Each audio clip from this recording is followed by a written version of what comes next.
In the silent depths of history, there are moments that don't quite fit. Artifacts carved long before recorded time, etched with precision, shaped with understanding, hint at something far beyond what we believe ancient hands could do. A stone relief that mirrors a modern battery, a sculpture that resembles an astronaut sealed in a suit. Gears forged centuries before the first known clockmaker took breath. Were these coincidences of imagination, or fragments of knowledge lost to the ages, echoes of civilizations far more advanced than we dare to admit? Archaeologists call them anomalies. Historians debate them, but each discovery whispers the same haunting question. Did the ancients know something we've forgotten, or something we're not meant to understand? Tonight, we peel back the veil of time to uncover the most baffling relics ever unearthed. Objects that defy explanation, that challenge what we think we know about human history. So sit back, open your mind, and let's dive into the world of unexplained ancient discoveries that look strikingly modern. Beneath the turquoise waters off the coast of a small Greek island, a storm once uncovered a secret that would change the way we see the ancient world. In 1900, sponge divers off Antikythera stumbled upon the wreckage of a Roman-era ship. Amid statues, coins, and pottery lay something unlike anything else, an encrusted lump of bronze and wood, forgotten and corroded by centuries on the sea floor. At first, no one noticed it. It looked like debris, a curiosity at best. But when the fragments were cleaned and examined, faint traces of gears appeared beneath the corrosion. Dozens of them, not rough, primitive cogs, but finely cut, interlocking mechanisms, built with a precision no one expected from a world over 2,000 years old. This was the Antikythera Mechanism, and to this day, it remains one of archaeology's most astonishing enigmas. Over time, researchers pieced together what they could. Using X-ray scans and digital reconstructions, scientists discovered that the device once contained at least 30 bronze gears, all fitted within a small wooden case, about the size of a shoebox. Turning a single handle could set the gears in motion, predicting the positions of the sun, moon, and planets, charting eclipses, and even marking the dates of ancient Olympic Games.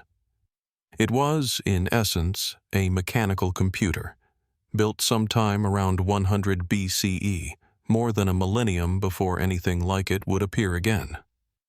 For centuries, the story of human progress has followed a simple line.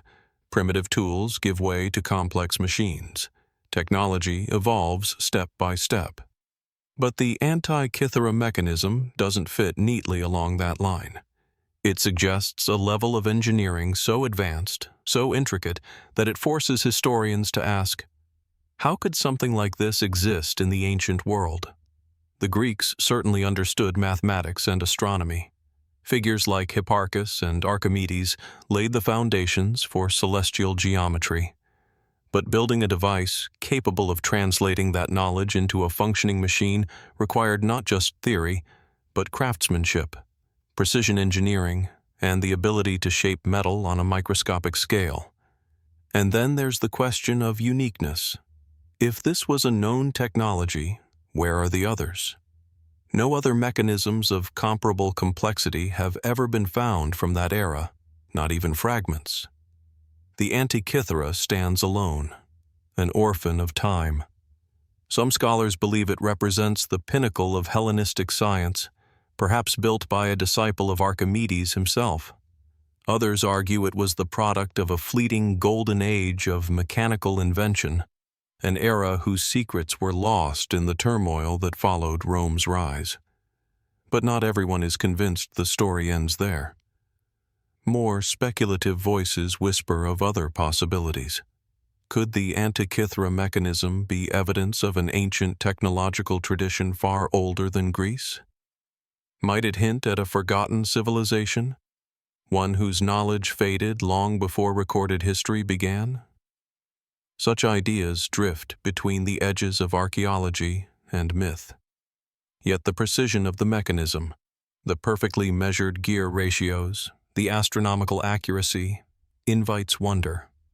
How did its maker achieve such perfection with the tools available at the time? And if the ancients were capable of building a device so advanced, what else might they have created? Devices that didn't survive, or that lie hidden beneath centuries of earth and sea?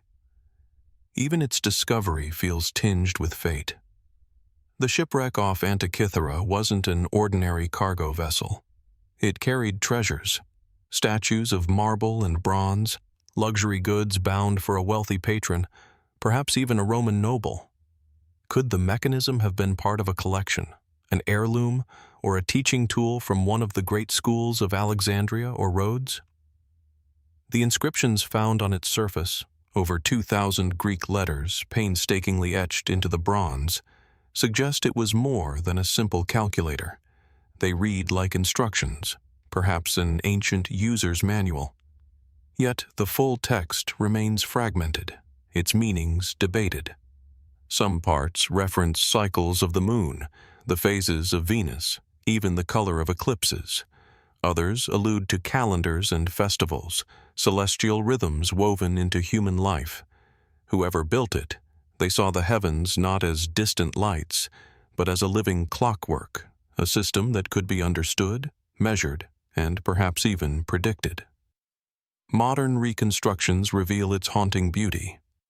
When turned, the gears move in silent harmony, their ratios reproducing the dance of planets and moons across the sky. Watching it in motion, one can't help but feel a strange sense of connection, an echo from a mind long gone, reaching across the ages with precision and purpose. And yet, the mystery remains. No written record describes such a device. No blueprint, no mention in any surviving text. It appears fully formed as if from nowhere, only to vanish again. Did its inventor pass on their knowledge to others? Or did it die with them, lost to war, fire, or the slow erosion of time? Today, the Antikythera Mechanism rests in the National Archaeological Museum of Athens, displayed behind glass, its corroded fragments preserved like relics of another world. Scientists continue to study it, refining digital models, uncovering new inscriptions, searching for clues hidden in the metal. Each discovery adds a line to the story, but the full picture remains elusive. The mechanism stands as a quiet challenge to our assumptions about the past. It suggests that human ingenuity has never truly followed a straight path, that brilliance can emerge, burn brightly, and vanish, leaving only whispers behind. We are left to wonder, how many other miracles of ancient craftsmanship lie undiscovered? How much of our own history still sleeps beneath the waves? And perhaps, most haunting of all, if the ancients could build machines like this, what else might they have known? As the echo of the Antikythera Mechanism fades into the deep corridors of time, we turn our gaze eastward, to the wind-swept ruins of Nimrud, once the radiant heart of the Assyrian Empire. Here, amid crumbling palaces and shattered reliefs, another enigma lies waiting. Smaller than a hand, delicate as glass, and yet heavy with the weight of a question that has haunted archaeologists for decades. It is known simply as the Nimrud Lens. Unearthed in 1850 by the British archaeologist Sir Austen Henry Layard, the lens was found in the remains of a royal palace, an ancient residence believed to have belonged to King Nimrud himself, or more precisely, the Assyrian king Ashur-nasir-pal II, who ruled nearly 3,000 years ago. Amid ivory carvings, precious stones, and golden ornaments, this small oval of rock crystal stood apart. Polished on both sides and slightly convex, it resembled something unmistakably modern, an optical lens. At first glance, the object seemed simple. Barely 4 centimeters wide, clear and slightly irregular, its surface bears faint marks of ancient polishing. Yet, when light passes through it, it focuses to a point, It magnifies. It behaves exactly as a magnifying glass would. To modern eyes, that might not seem extraordinary. But to find such craftsmanship in the 9th century BCE, in a world of bronze weapons and cuneiform tablets, is deeply unsettling. Because if the Nimrud lens truly functioned as an optical device, it would predate the invention of the magnifying glass by more than 2 millennia. Scholars have debated its purpose ever since its discovery. The most cautious explanation suggests it was a decorative inlay, perhaps part of a piece of jewelry or a ceremonial object. Others propose it may have been used as a burning glass, a tool to concentrate sunlight for lighting fires or performing rituals. But there is another more intriguing theory. Could this small lens have been used for seeing? Some researchers, including the late Sir John Layard himself, suggested that the Assyrians might have used it to assist with fine craftsmanship, for engraving intricate details on jewelry or cylinder seals. The craftsmanship of Assyrian artisans, after all, was legendary. They carved miniature inscriptions and reliefs so precise that even modern experts struggle to replicate them without magnification. If true, then this humble piece of crystal might represent the world's first optical instrument, evidence that ancient eyes once saw the microscopic with clarity we never imagined. But the story deepens. When examined closely, the lens shows signs of deliberate shaping. It isn't a random shard or a naturally smoothed crystal. Its curvature follows a measurable optical pattern. When positioned correctly, it produces a focal length suitable for magnification. Moreover, some scholars have pointed out that ancient Assyrian texts contain curious references to the heavens, describing celestial observations with a level of precision difficult to achieve with the naked eye. Could the Nimrud lens, or devices like it, have played a role in early astronomy? The idea is tantalizing.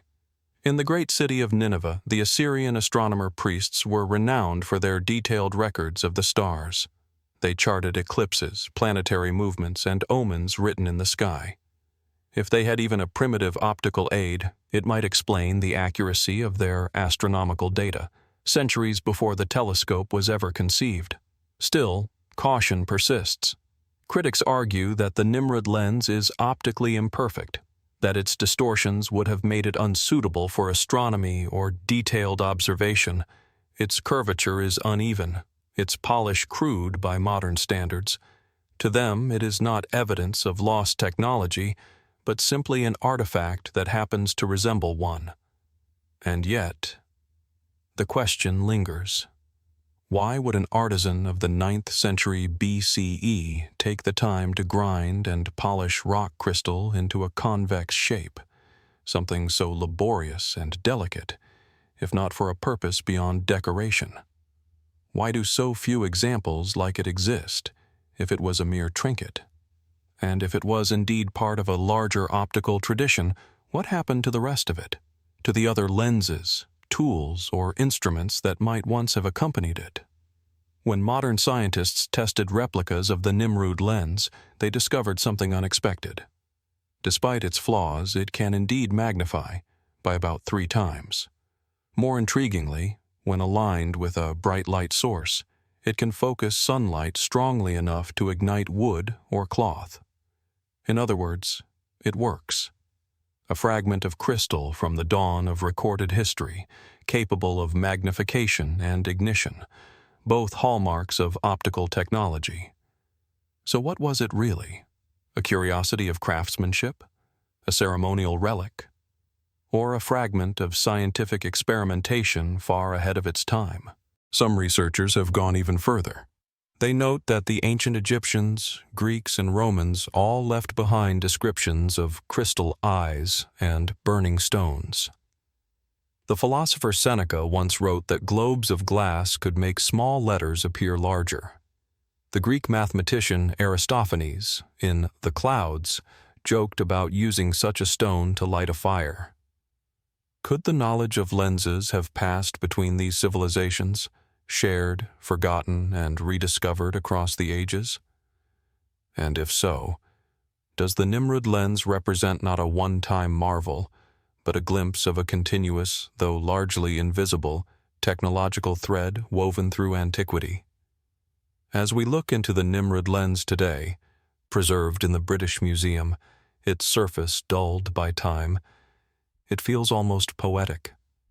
An ancient eye gazing back at us across 3,000 years. It saw the world of the Assyrians, the towering ziggurats, the carved lions, the soldiers marching beneath banners of conquest. It may have magnified the hands of artisans, or focused sunlight in temple rites dedicated to gods now forgotten. And now it magnifies something else, the mystery of our own assumptions. Because if such a device existed in an empire that fell before the birth of Greece, what does that say about the limits of ancient knowledge? How many inventions, how many sparks of discovery have been lost to the ruin of time? Perhaps the Nimrud Lens is not just an artifact. Perhaps it is a symbol of human curiosity, of the eternal desire to see more clearly, to understand more deeply. A small crystal lens resting quietly in a museum case. And yet, through it, we glimpse an entire civilization's forgotten vision. What other instruments of light and knowledge might still lie buried, waiting, like this one, for the right pair of eyes to see? As the story of the Nimrud Lens fades into the distant sands of Mesopotamia, our journey carries us northward, across continents, through time, and into the mist-shrouded valleys of the Italian Alps. Here, between rugged peaks and winding rivers, lies Val Camonica, a place where the mountains themselves seem to whisper. It is a quiet valley now, dotted with villages and pastures. But carved into the ancient rock faces that line its slopes is one of humanity's oldest galleries. Tens of thousands of figures, symbols, and scenes, etched, pecked, and scored into stone over the course of nearly 8,000 years. The Petroglyphs of Val Camonica are among the most extensive collections of prehistoric art in the world. Recognized by UNESCO as a World Heritage Site, they depict a wide tapestry of life. Hunters with spears and bows, ritual dances, solar symbols, and mysterious geometric shapes whose meanings have long since faded from memory. And among these countless carvings, scattered across the valley's rock walls, are a few that stand apart, enigmatic images that seem to challenge our understanding of what these ancient artists were trying to record. One in particular captures the imagination. Two human-like figures, arms raised toward the sky, surrounded by a strange, circular object. The object appears radiant, its lines and dots suggesting motion, light, or energy. To some eyes, it resembles a haloed disk descending from above. To others, it looks uncannily like a modern spacecraft. It's a striking image, simple, yet powerful. Carved thousands of years before the first written languages of Europe, long before the concept of flight existed, it has sparked one of the most enduring debates in the study of ancient art. What were these figures seeing? What compelled them to carve such shapes into stone? And why do these carvings so closely resemble objects we associate with modern machines? To understand the mystery, we have to step into the world of Val Camonica's prehistoric inhabitants. The earliest engravings date back to around 8000 BCE, when the last ice age was ending, and small groups of hunter-gatherers roamed these valleys. Over millennia, their descendants continued to carve, generation after generation, leaving behind a visual record that spanned the Neolithic, Bronze, and Iron Ages. Their art evolved, from simple animal figures to complex scenes filled with symbols, rituals, and what appear to be depictions of celestial phenomena. Archaeologists interpret many of these carvings as expressions of spiritual life, perhaps rituals of fertility, harvest, or cosmic order. Some symbols may represent the sun, the moon, or constellations. Others might encode myths, marking the relationship between humanity and the heavens. But not all images fit neatly into that framework. The so-called UFO petroglyphs of Val Camonica, particularly those showing radiant disks or helmeted beings, have led some to wonder whether these artists were trying to record something extraordinary. In one famous carving, two figures appear to wear rounded helmets or headgear with lines radiating outward. Their bodies are stylized, their poses rigid, as if caught in reverence, or perhaps confrontation, with something descending from above. For decades, these carvings have fueled speculation among alternative researchers. Some suggest they might depict ancient visitors from the skies, woven into myth and recorded in the only language the people of that age knew, images in stone. Could they be representations of gods, celestial beings, or something even less familiar? Mainstream archaeologists approach these interpretations with caution. Most scholars believe the carvings are symbolic or religious, perhaps depicting divine beings, ritual masks, or representations of power and light. The radiant disks, they argue, may symbolize the sun, the eternal source of life and renewal. The strange headgear might represent ceremonial headdresses worn by shamans or priests during sacred rites. From this perspective, the carvings tell a story of humanity's connection with the cosmos, not of extraterrestrial visitors, but of the human imagination reaching toward the divine. And yet there remains an undeniable unease, a quiet tension between what we can explain and what we cannot. Because even when viewed through the lens of ritual and myth, certain images from Val Camonica possess a geometric clarity, a mechanical symmetry, that seems out of place for their time. Some discs are carved with radiating lines so uniform they evoke the image of a structured craft or an object engineered with intent. Others appear to emit beams toward figures below.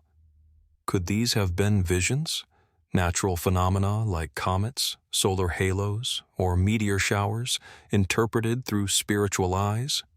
Or were they inspired by something more tangible, more real? The question deepens when we consider how similar motifs appear across ancient cultures. Winged discs in Mesopotamia, fiery chariots in India's Vedic texts, celestial shields in Mesoamerican carvings.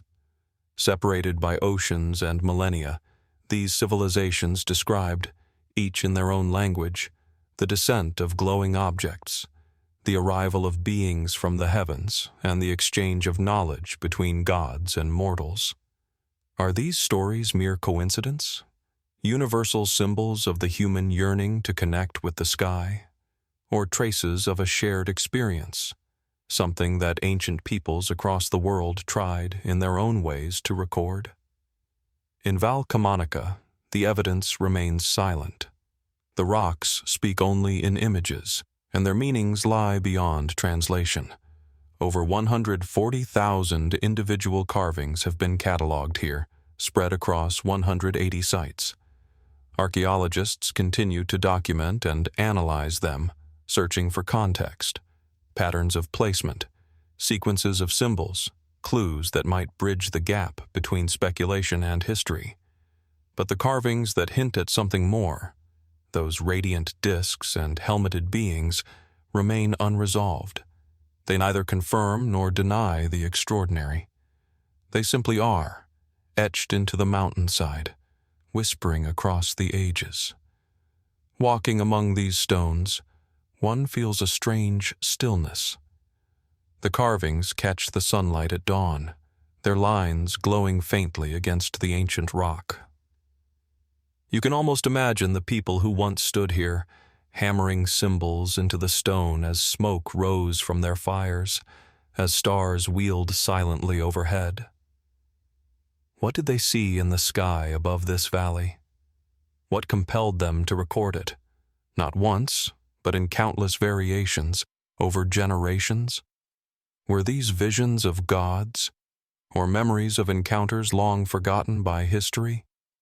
The valley remains, as ever, a place of questions, a natural archive of mystery, carved by hands that sought to preserve what words could not. The people of Val Camonica are gone, but their art endures, a record of something that touched them deeply enough to be immortalized in stone. And whether these carvings depict ritual, mythology, or something beyond the limits of our current understanding, they remind us of one thing, that long before the age of science, humanity was already searching, already looking to the skies and asking the same question we still ask today. What lies beyond our world, and who, if anyone, has been watching? As the echoes of ancient carvings fade from the rock faces of Val Camonica, our journey turns westward, across Europe, across centuries, into the quiet hills of Massachusetts, in the northeastern United States. Here, near the town of Dorchester, an object was once unearthed that has puzzled researchers, skeptics, and historians for more than a century and a half. It was not found buried in a tomb or temple, nor hidden in the ruins of an ancient civilization. It was found deep in the earth, embedded within solid rock. And according to those who witnessed its discovery, the rock that surrounded it was said to be hundreds of millions of years old. This is the mystery of the Dorchester Pot, a small metal vessel that seems, by every conventional measure, to exist entirely out of its proper time. The year was 1851. Workmen were blasting through the solid bedrock of the Roxbury conglomerate, a dense stone formation near Dorchester, while laying the foundations for a new building. After a controlled explosion, fragments of rock scattered across the site. When the dust cleared, among the debris lay something extraordinary. 2 pieces of a single, intricately crafted metallic object, cleaved cleanly in half by the blast. When rejoined, the fragments formed a bell-shaped vessel, about 4.5 inches tall and 6.5 inches in diameter at its base. Its body was made of a metallic alloy resembling zinc, but darker, with traces of silver. Around its surface ran inlaid silver designs, floral patterns, and vine-like motifs, etched with precision and symmetry. In other words, it was unmistakably an artifact of craftsmanship, decorative, deliberate, and manufactured. But there was one overwhelming problem. It had been found encased in solid rock, more than 10 feet below the surface. The story quickly made its way into the newspapers of the day. In June of 1851, the Scientific American published a brief account under the title, "A Relic of a Bygone Age." It described the vessel in detail, calling attention to the quality of its workmanship and the fact that it had been recovered from what was believed to be Precambrian rock, a geological formation estimated at the time to be over 600 million years old. To modern eyes, such a claim seems impossible. No humans, no civilizations, not even mammals, existed when that rock first formed. And yet, there it was, a human-made object, complete with ornamental metalwork, apparently sealed within stone long before the first known civilizations arose. So, what was the Dorchester Pot? At first, some dismissed it as a hoax or a misunderstanding. Perhaps the object had been accidentally buried in a natural fissure, or it had slipped into a cavity in the rock through some unknown geological process. Others argued that it might be a modern decorative piece, broken and misidentified amid the rubble, but the descriptions of those who handled it suggest otherwise. The silver inlay, the unusual alloy, and the apparent age of the surrounding stone made it difficult to dismiss so easily. No other object like it has ever been found. No workshop, no similar design from any known culture, no record of manufacture. It appears as a singular mystery, isolated in both time and form. Some researchers have proposed that the pot was not as old as it seemed, that perhaps the Roxbury conglomerate was fractured or mixed with more recent materials, allowing the vessel to become encased at a shallower depth. Geologists note that the solid rock described in 1851 might not have been as impenetrable as it appeared. Over millions of years, natural fissures, erosion, and mineral deposits can create deceptive layers, making newer objects appear anciently entombed. This would make the pot unusual, but not impossible. A fascinating misplacement of history, not a rewriting of it. And yet, even this more rational explanation leaves questions unanswered. If it were a modern object, where did it come from?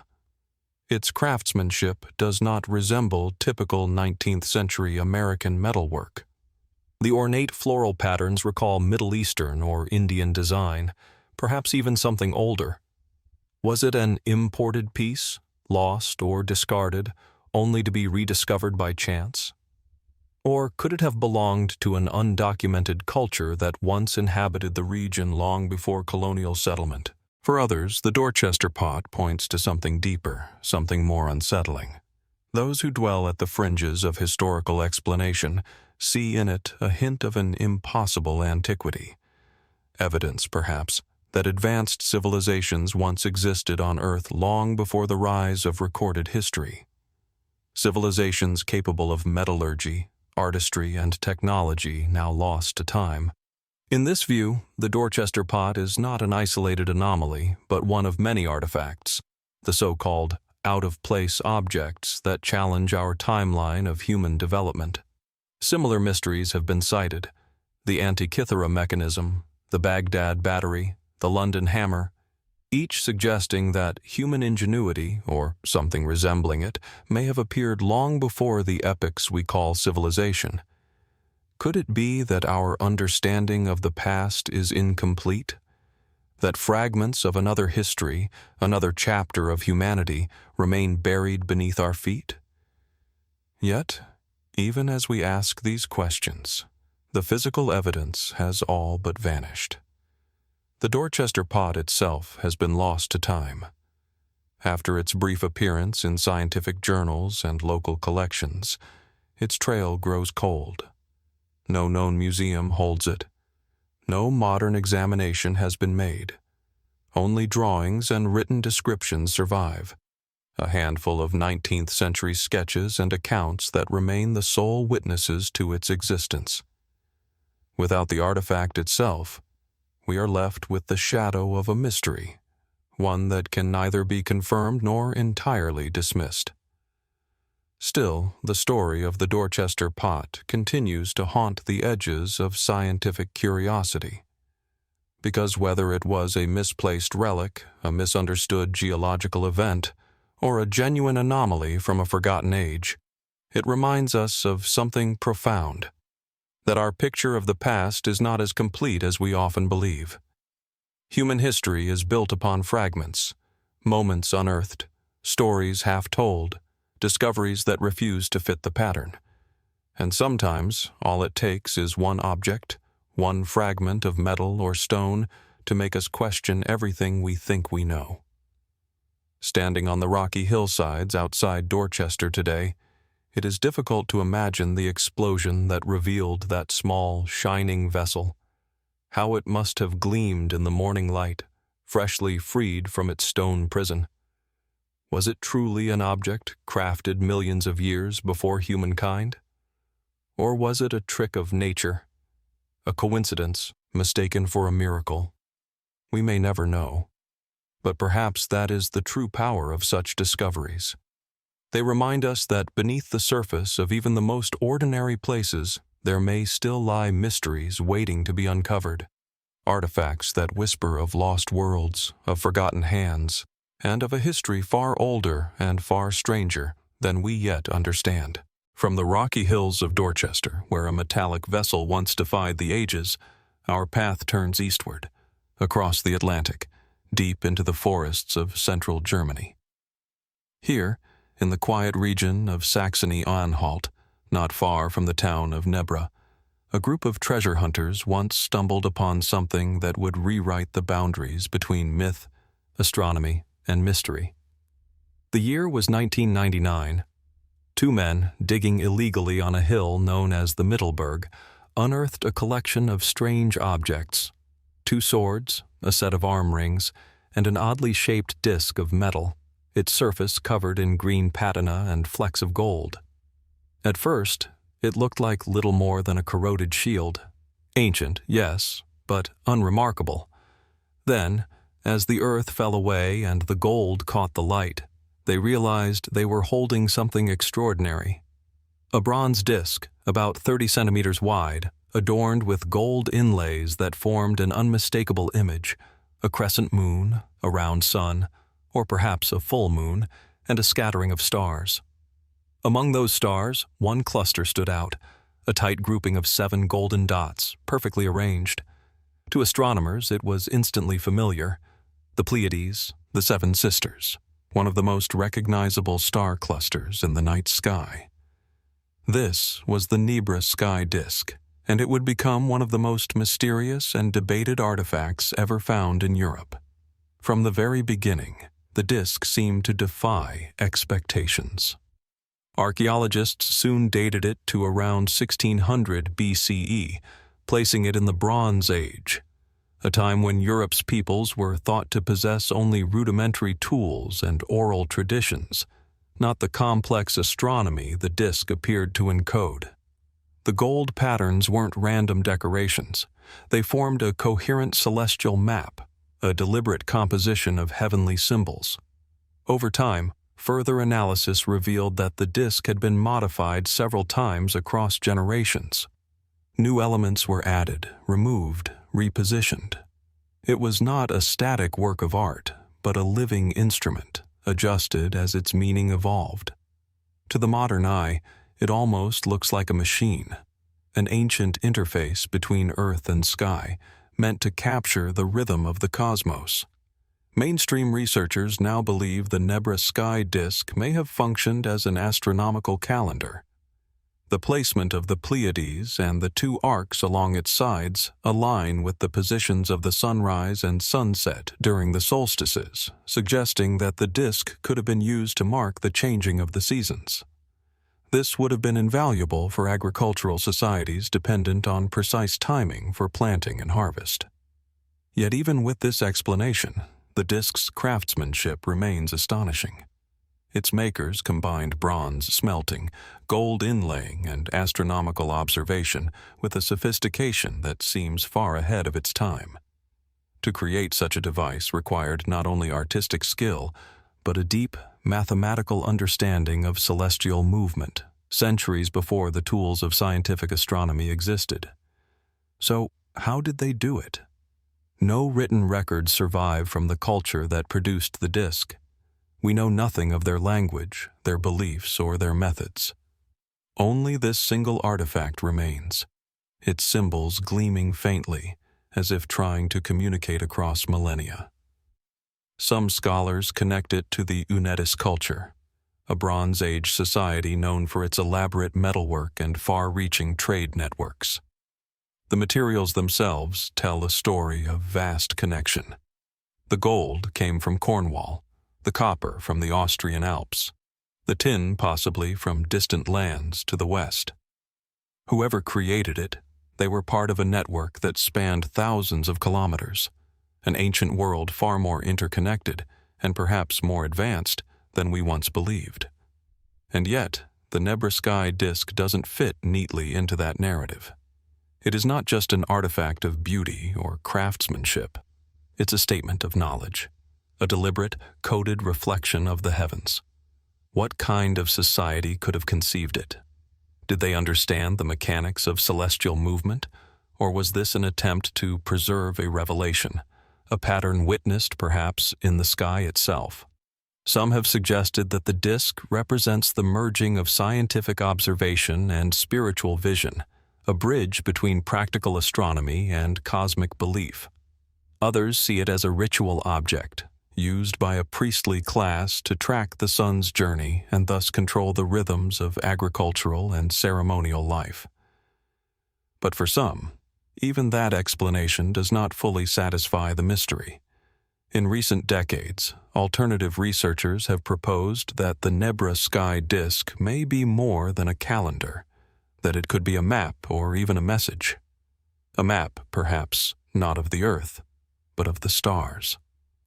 Could its golden points correspond not merely to visible constellations, but to something else?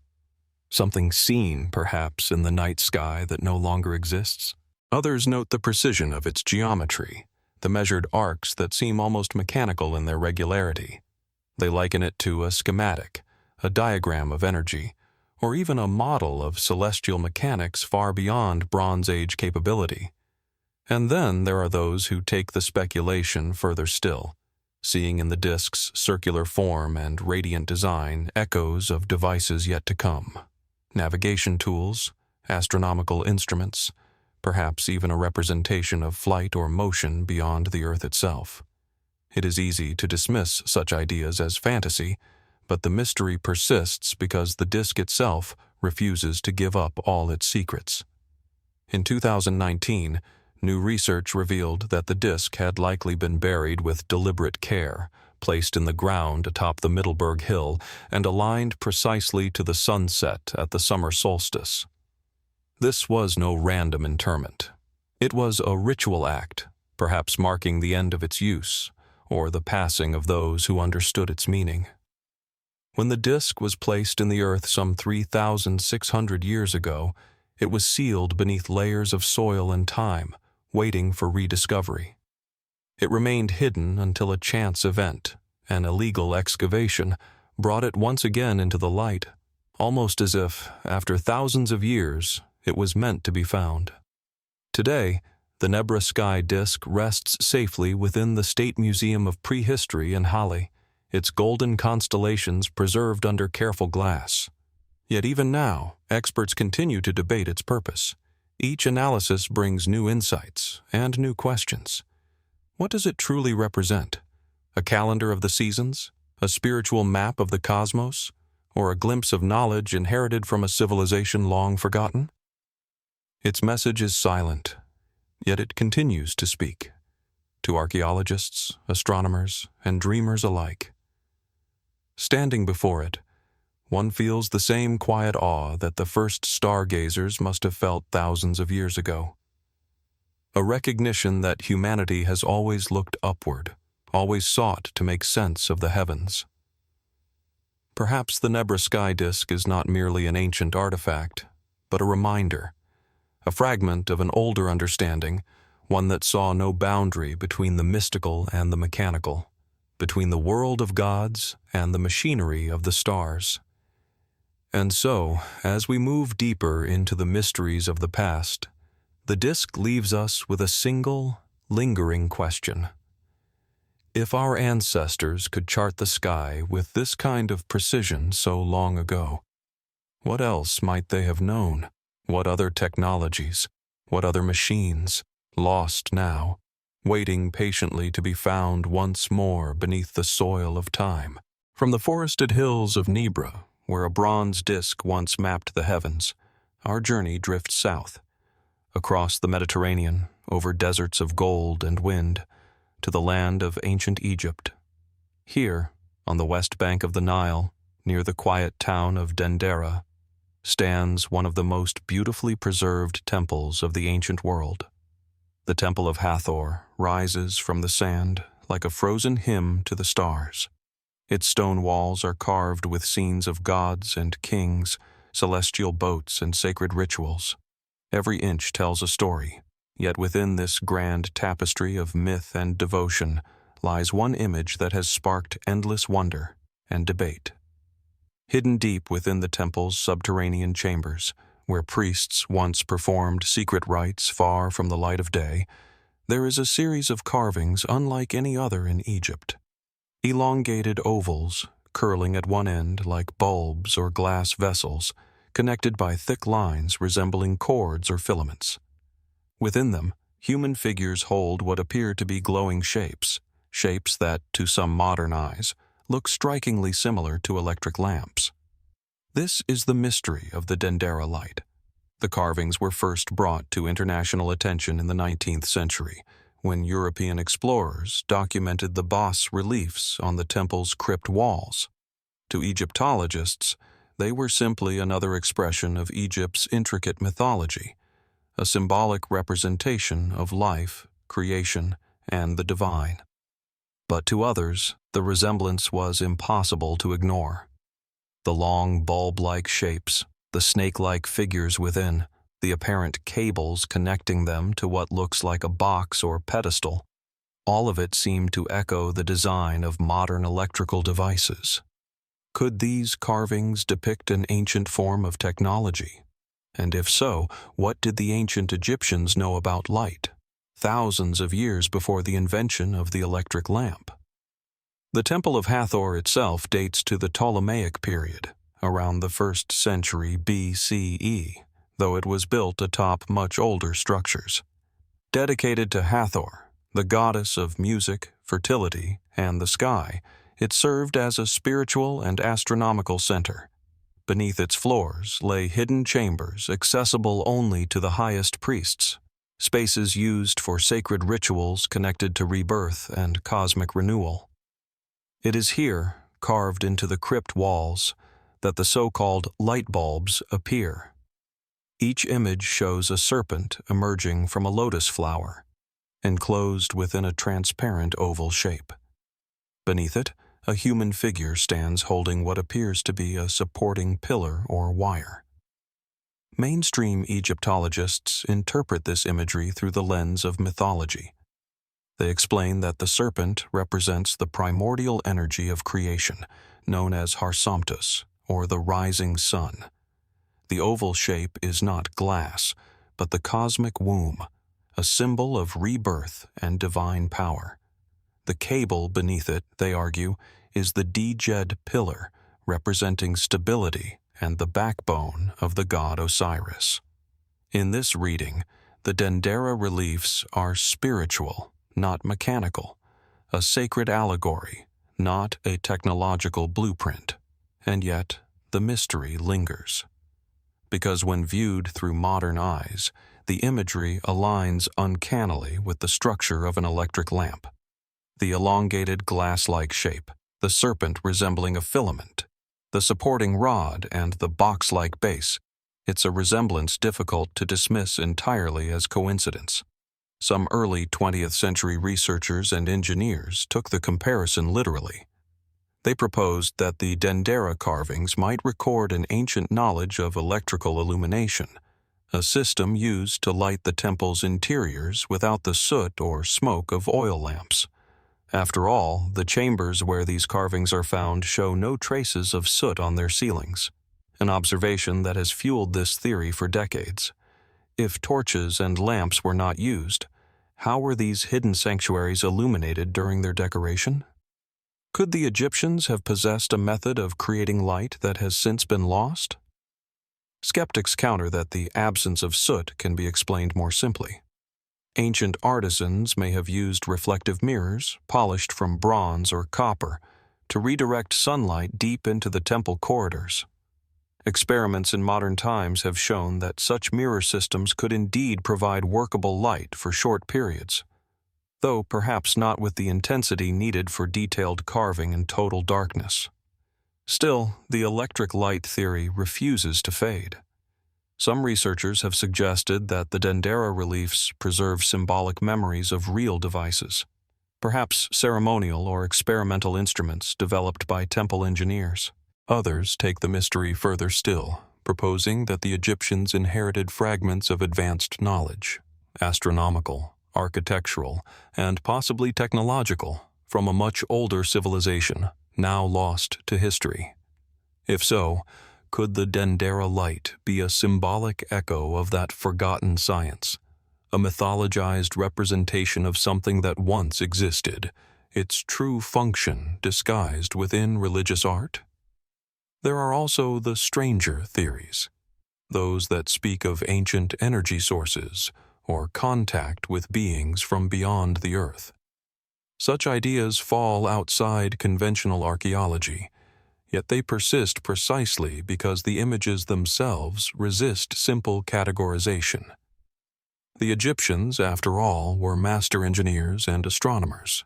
They aligned temples with the stars, constructed monuments whose precision continues to astonish modern architects, and encoded layers of cosmological meaning into their art. Could the Dendera carvings represent a kind of technological metaphor, a merging of science and spirituality in a form we no longer recognize? Perhaps what we see as a machine was, to them, the divine machinery of the cosmos, the living energy of creation itself. Walking through the Temple of Hathor today, the atmosphere remains heavy with mystery. The light filters softly through the stone halls, illuminating walls still rich with color.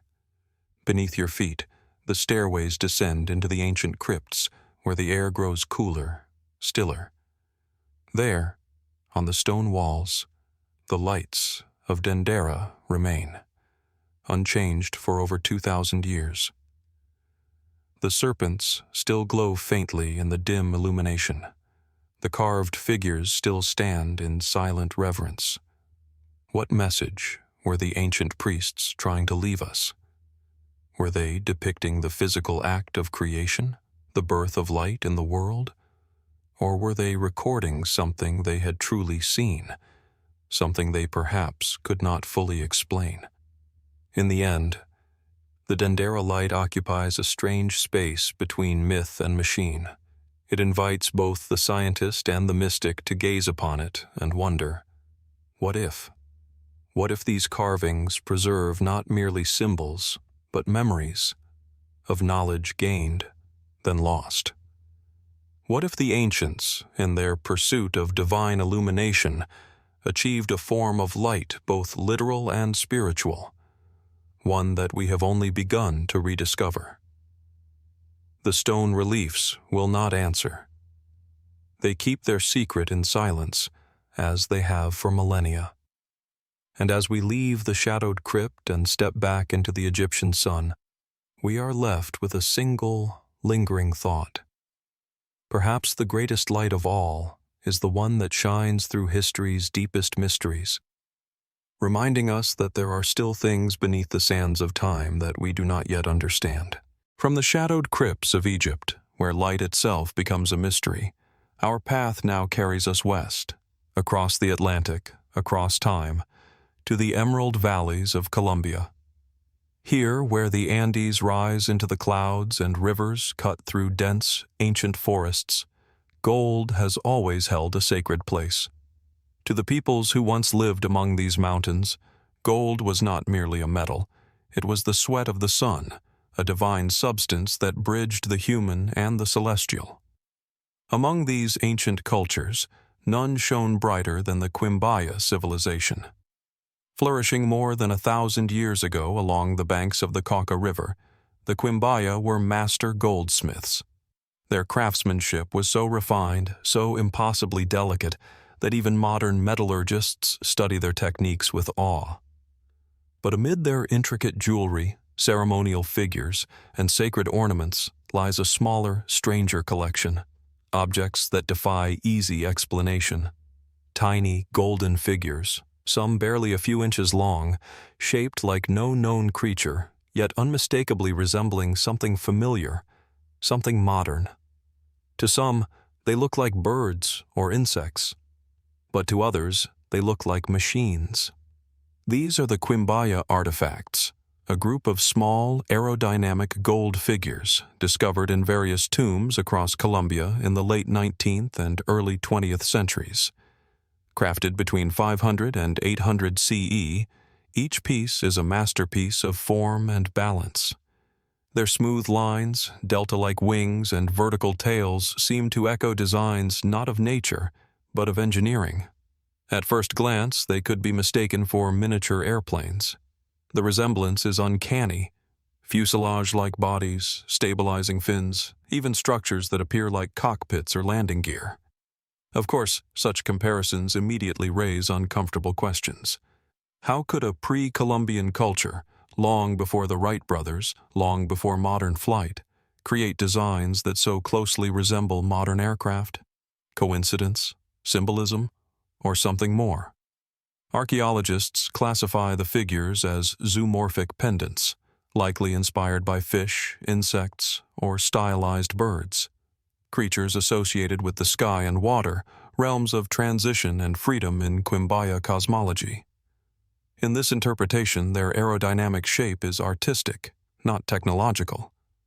And yet, even this explanation leaves room for wonder, because some of the Quimbaya figures follow no recognizable biological pattern. The wings are straight and rigid, unlike those of birds or insects. Their tails are vertical, an orientation unknown in nature, but common in aircraft design. Their proportions, when analyzed mathematically, conform strikingly to principles of modern aerodynamics.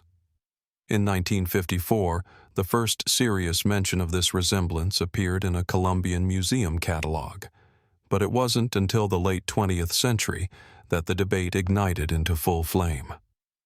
In the 1990s, a group of German researchers, aviation enthusiasts with an interest in ancient mysteries, decided to put the idea to the test.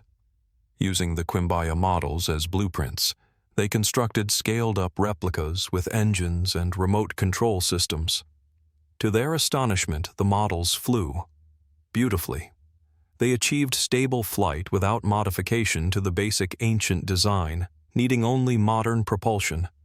To many, this was proof of concept, that the Quimbaya artifacts embodied genuine aerodynamic principles, so precise that they could function in the air. But to others, the experiment proved little more than coincidence. After all, shapes that are efficient in air tend to share certain forms. A dart, a fish, a wing, all obey the same laws of fluid motion. Still, the question remained, how did a culture with no known understanding of flight create such forms with such uncanny accuracy? Mainstream archaeologists caution against what they call anachronistic interpretation, projecting modern ideas onto ancient art. The Quimbaya were artisans, not engineers, they remind us. Their creations blended spirituality, mythology, and symbolism. Indeed, in the cosmology of the region, creatures of flight, birds, bats, even stylized insects, were symbols of transcendence. They carried the souls of the dead into the heavens, bridging the mortal world and the divine. The gold figures might then be spiritual totems, not mechanical blueprints, a way to represent flight in a mystical, not technological sense. And yet, there is something about their precision that seems to whisper of another story. Some researchers, operating on the fringes of archaeology, have proposed more radical explanations. They suggest that the Quimbaya artifacts may represent ancient knowledge of flight, perhaps inherited from a forgotten civilization, or even inspired by contact with beings possessing advanced technology. Others connect them to a wider pattern of impossible artifacts found across the world: the Antikythera Mechanism in Greece, the Baghdad Battery in Mesopotamia, and even the Dendera Light in Egypt. Each, they argue, hints at an underlying truth, that humanity's understanding of science and engineering may have deeper roots than we realize. Is it possible that the Quimbaya were not the originators of these designs, but rather the inheritors of older knowledge, echoes of technologies glimpsed and mythologized? Or were they simply expressing, through artistry and imagination, the eternal human dream of flight? When viewed up close, the Quimbaya artifacts seem to hover between worlds, the natural and the mechanical, the symbolic and the literal. Their smooth curves catch the light, glinting like the wings of a dragonfly, or the fuselage of a plane slicing through the sky. And in that shimmering ambiguity lies the real mystery, because perhaps what they represent is not an ancient machine, but an ancient vision, a reflection of humankind's timeless fascination with the heavens, our desire to rise, to soar, to transcend the limits of the earth. Or perhaps they are something more tangible, a remnant of a forgotten chapter of history, one where gold was not just the material of gods, but of engineers. Today, many of the Quimbaya artifacts rest in the Gold Museum of Bogota, displayed under glass, labeled simply as zoomorphic pendants. Visitors lean close, their reflections shimmering in the glass cases, tracing the delicate shapes with their eyes.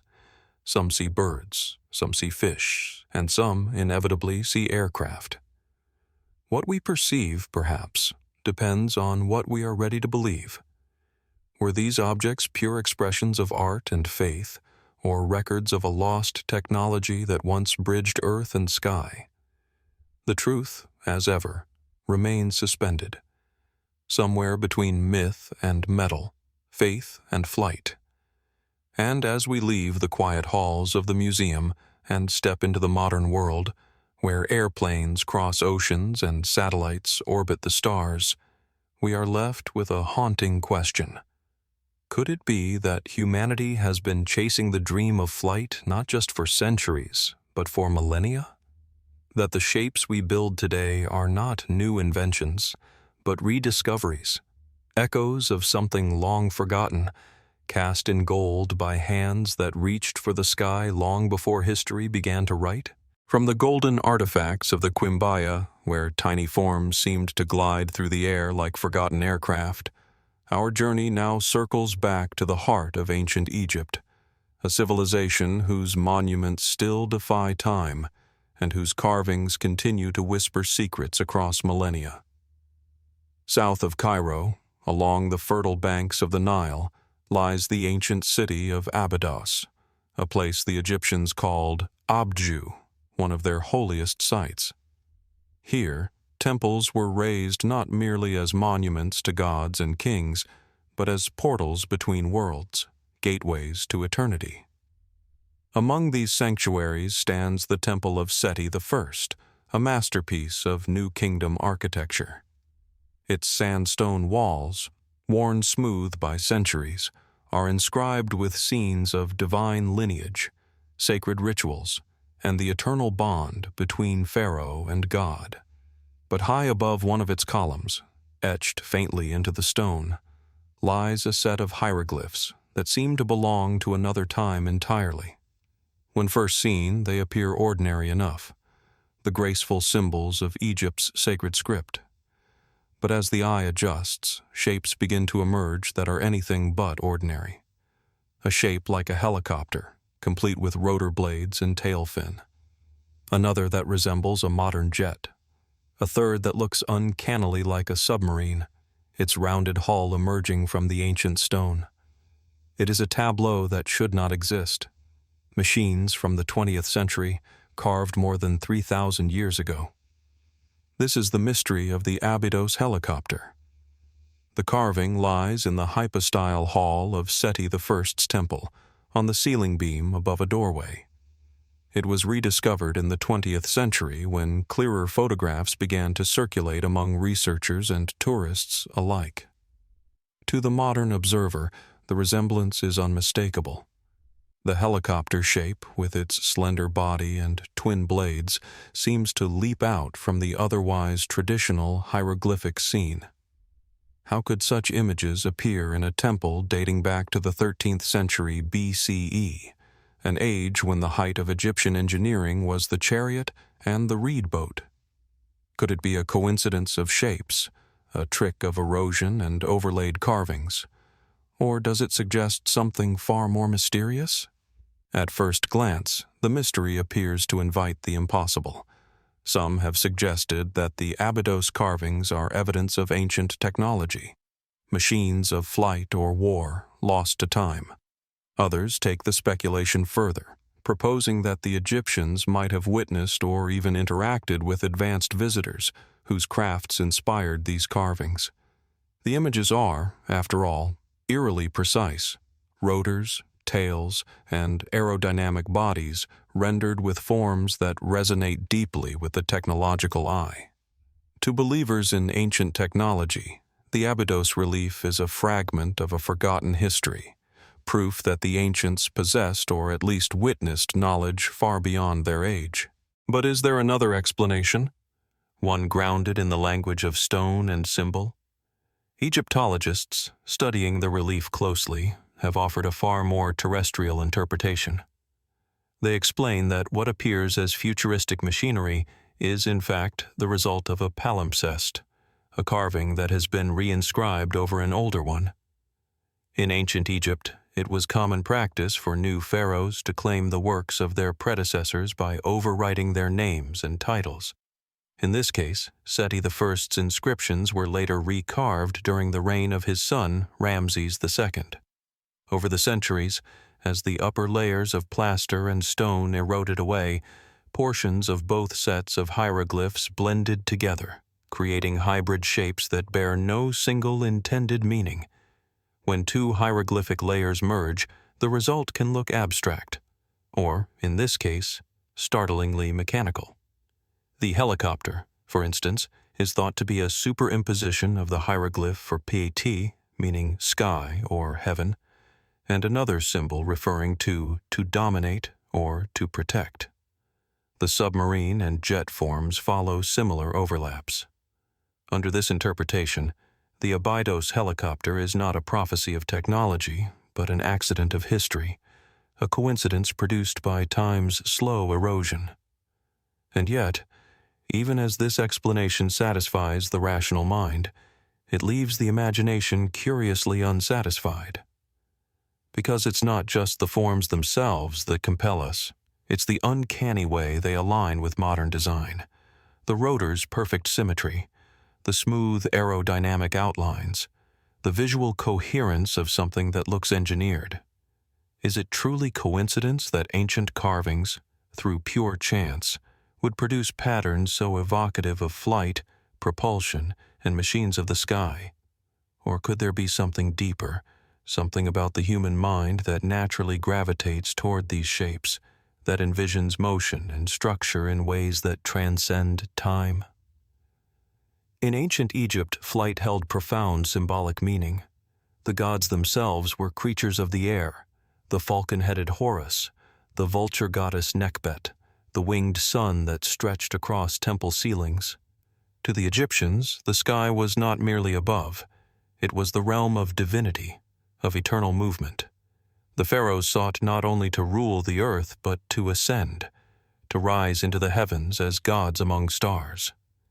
Could the forms carved into the temple's ceiling, whether by chance or by design, be part of that same impulse, the eternal yearning to rise, to defy gravity, to reach the divine?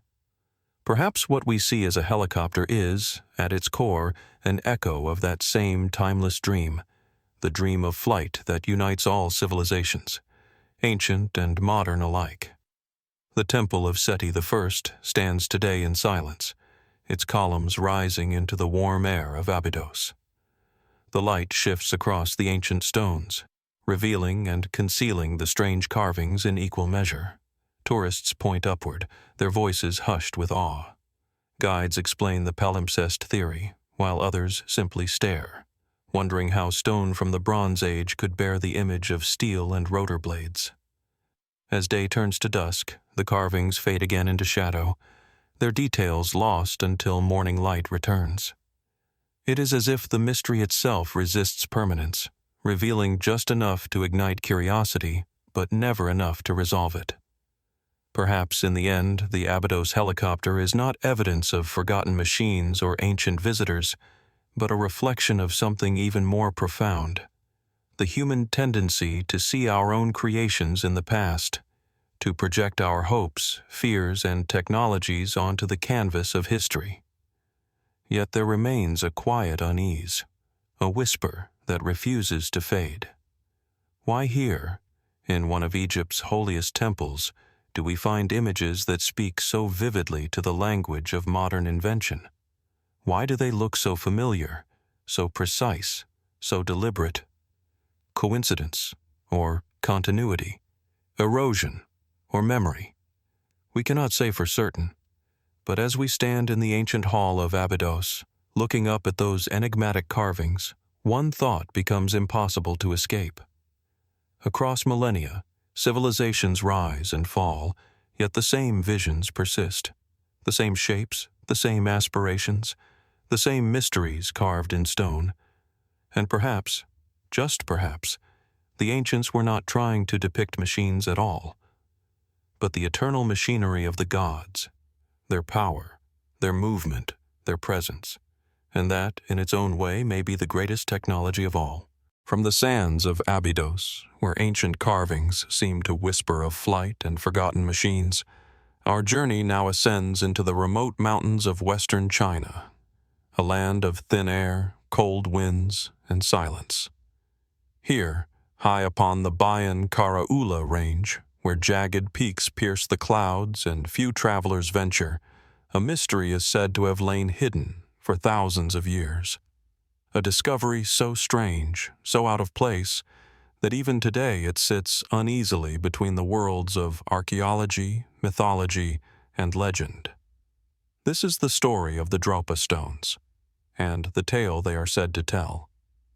The account begins, as many mysteries do, with an expedition. In 1938, Chinese archaeologist Chi Pute reportedly led a team of students into the remote caverns of Bayan Karaula, a harsh, uninhabited region bordering Tibet. They were not searching for treasure or technology, but for evidence of ancient human settlement. What they found, according to later reports, was beyond imagination. Inside a series of interconnected caves, the team allegedly discovered hundreds of small, circular stone disks, each about 9 inches in diameter and less than an inch thick. In their centers were perfectly drilled holes, and carved along the surfaces, spiral grooves running from edge to core, grooves so fine that under magnification they appeared to be microscopic inscriptions. At first glance, they resembled ancient phonograph records, flat, round, etched with delicate patterns. But their age, it was claimed, stretched back 12,000 years or more. Who had made them? And what message, if any, did they carry? When the expedition returned, their findings were met with confusion and skepticism. The story goes that several of the disks were taken to Beijing University, where researchers attempted to decipher the strange spirals carved upon their faces. One name that recurs in the tale is that of Dr. Tsum Nui, a researcher said to have spent years studying the inscriptions. In the early 1960s, he reportedly succeeded in partially translating the symbols, an achievement that would push the Dropa mystery far beyond the boundaries of ordinary archaeology. According to his translation, the stones told a story, one that began in the sky. They spoke of a spacecraft that crash-landed in the mountains of Bayan Karaula some 12 millennia ago. Its occupants, a people called the Dropa, found themselves stranded on Earth. Unable to repair their vessel, they sought refuge in the caves, where they lived, died, and were eventually buried by the local tribes who feared and revered them. The inscriptions described how the Dropa had come from a distant star, their small, fragile bodies ill-suited to Earth's gravity. Some versions even claimed the stones spoke of a great misunderstanding, how local hunters had mistaken the newcomers for invaders and attacked them, leading to tragedy. It was, if true, a story of contact between humans and something not quite human. The tale of the Dropa Stones spread quietly at first, then with growing momentum through the decades that followed. Reports surfaced of 716 disks discovered in total, each carved from a hard, quartz-like stone that made their precision all the more remarkable. When researchers in later years, according to the story, attempted to analyze the disks chemically, they were said to contain traces of cobalt and other metals that caused them to emit a faint electric charge when placed under vibration. To some, this detail was tantalizing. Were these artifacts merely symbolic, or could they once have been part of some ancient technology, a kind of storage medium, recording information not as sound but as frequency? The idea was staggering, that 12,000 years ago, someone, or something, had crafted stone disks capable of encoding data, like the analog precursors to modern compact disks. Skeptics, however, view the entire saga with deep suspicion. There are no surviving photographs of the original discovery. No official records from 1938 exist in Chinese archives. The name Tsum Nui appears nowhere in academic registries, and the supposed translations of the Dropa inscriptions have never been verified. Some scholars suggest the story may have originated in Western media reports of the 1960s, possibly as a fusion of misinterpreted archaeological notes and creative speculation. The caves of Bayan Kara themselves do exist, but their exploration has never produced definitive evidence of such disks. The few images that circulate today, showing stone circles with drilled holes, may be genuine Neolithic artifacts, but nothing connects them conclusively to the Dropa tale. Still, the story endures, because like all enduring mysteries, it speaks to something far deeper than its details. The Dropa Stones tap into one of humanity's oldest questions. What if we are not the first? Not the first to dream of the stars, nor even the first to reach them. Across cultures and continents, myths tell of beings who descended from the heavens, gods, teachers, bringers of knowledge, the Anunnaki of Sumer, the sky people of the Americas, the shining visitors of ancient Asia. Are these myths metaphor, poetic expressions of the human imagination, or are they fragmented memories, passed through time, of encounters we no longer understand? Could the Dropa Stones, whether real or misinterpreted, be one such echo, a record of something extraordinary that once occurred in humanity's distant prehistory? Even those who doubt the story entirely admit there is a peculiar consistency in such legends. In isolated corners of the world, long before the age of flight or communication, civilizations spoke of lights descending from the sky, of gods who came in metal birds, of knowledge given and then lost. In this sense, the Dropa mystery transcends its own uncertain origins. It becomes a symbol of connection, of curiosity, of the human tendency to look upward and wonder. Because whether or not a team of archaeologists truly uncovered those disks in a remote mountain cave, the idea that such a discovery could exist tells us something about ourselves. It reveals how deeply we long for continuity between past and future, for the thought that perhaps our modern age of machines is not the first spark of intelligence, but part of a much older fire. Today, in the highlands of Tibet and western China, the local legends persist. Some villagers still speak of small, delicate beings who once fell from the stars and lived among their ancestors. No proof remains, only whispers, carried on the wind through narrow valleys and forgotten shrines. Whether the Dropa Stones were ever real may matter less than what they represent. A mystery written in the language of stone, a story that refuses to fade, even when its facts cannot be confirmed.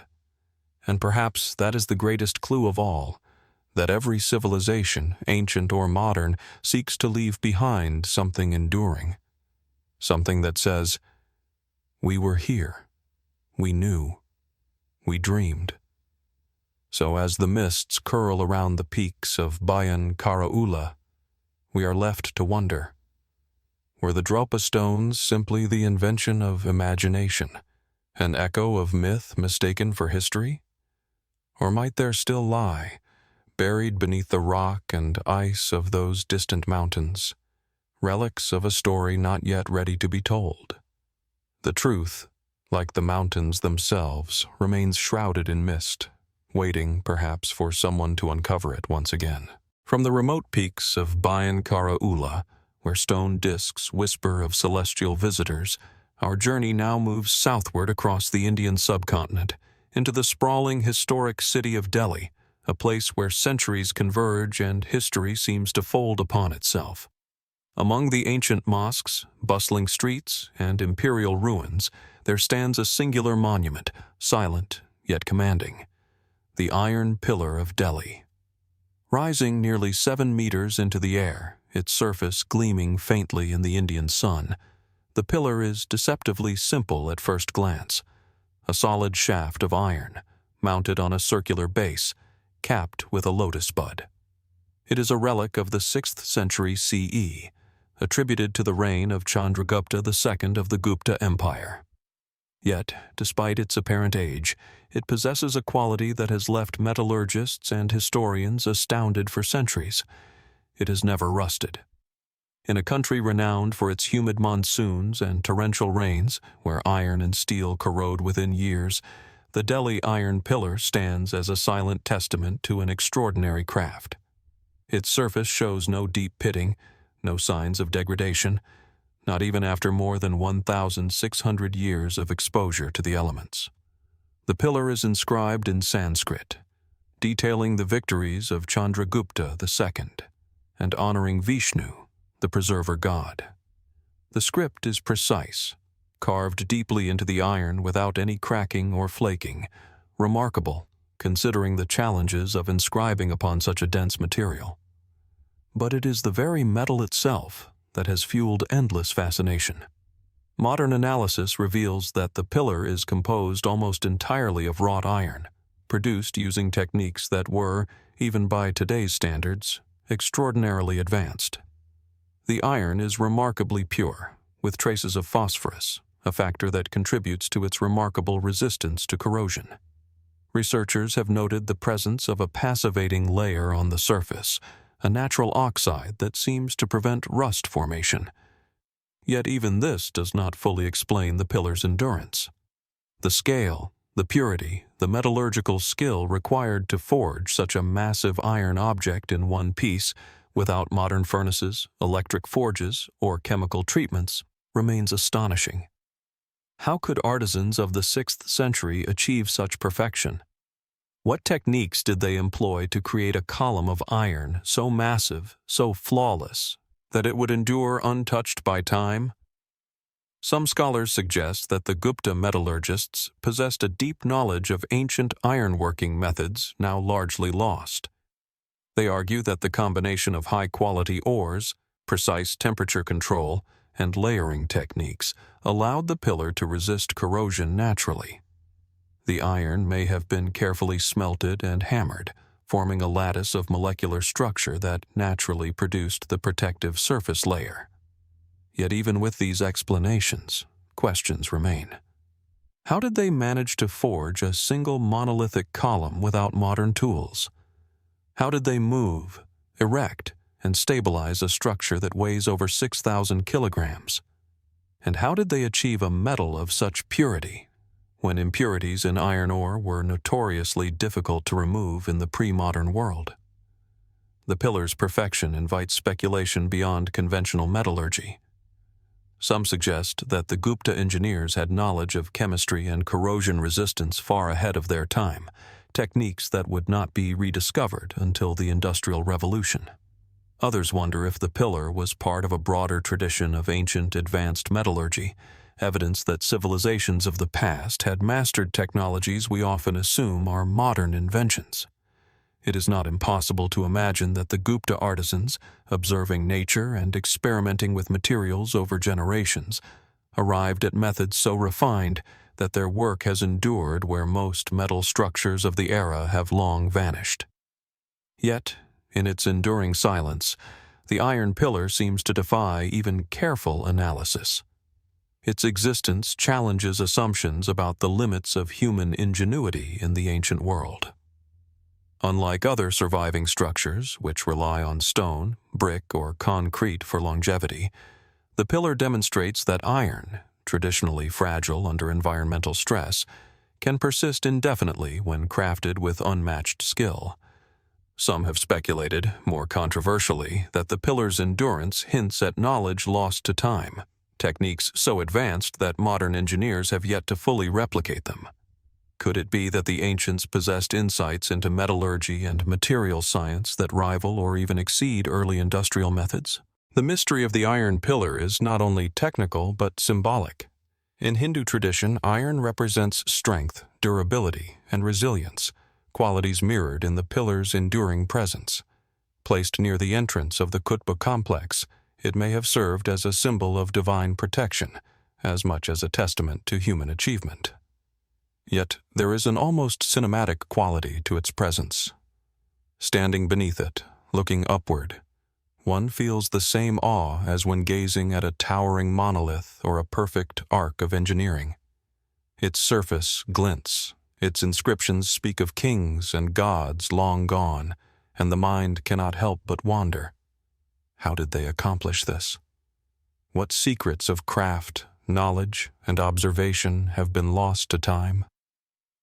The Iron Pillar of Delhi is, in many ways, a silent chronicle of human ambition. Unlike carvings, discs, or cryptic inscriptions, it communicates through material, through the very iron that resists the ages. It is both monument and machine, a fusion of artistry, engineering, and endurance. For centuries, it has watched empires rise and fall, weathered the elements, and yet remained unchanged. It stands not merely as a relic of the Gupta Empire, but as a question posed across history. How much of our past has been forgotten? How many techniques, innovations, and understandings lie buried beneath the sands, waiting to be rediscovered? As the Delhi sun casts long shadows across its base, one cannot help but feel that the pillar is not only a marvel of metallurgy, but also a bridge between eras. It connects the distant past to the present, asking us to consider the ingenuity of those who came before, and to wonder whether there are lessons yet to be learned. Could it be that civilizations we think of as ancient possessed knowledge far more sophisticated than we give them credit for? Did they see the world not just in terms of survival, but as a canvas for experimentation, innovation, and mastery over materials? The Iron Pillar endures, unyielding and silent, inviting each observer to ponder the mysteries it embodies. And as we step away from its towering presence, one thought lingers in the mind, as immutable as the iron itself. How much of human history and human ingenuity remains hidden, waiting patiently like this pillar to reveal its secrets? From the towering iron of Delhi, a monument that has stood against the passage of centuries, our journey now turns eastward, to the fertile plains of ancient China, where civilization has, for millennia, merged observation, invention, and philosophy into instruments both practical and profound. Among these inventions, one stands out not merely for its ingenuity, but for its uncanny ability to detect the invisible forces of nature, the ancient Chinese seismoscope. The story begins in 132 CE, during the reign of the Han Dynasty, a period renowned for its advances in astronomy, medicine, and engineering. In the capital of Luoyang, a scholar and polymath named Zhang Heng unveiled a device that would astonish his contemporaries, a mechanism capable of indicating, with remarkable precision, the occurrence of an earthquake, even miles away. Imagine a large, bronze vessel, roughly a meter in diameter, adorned with 8 dragons, their mouths open wide.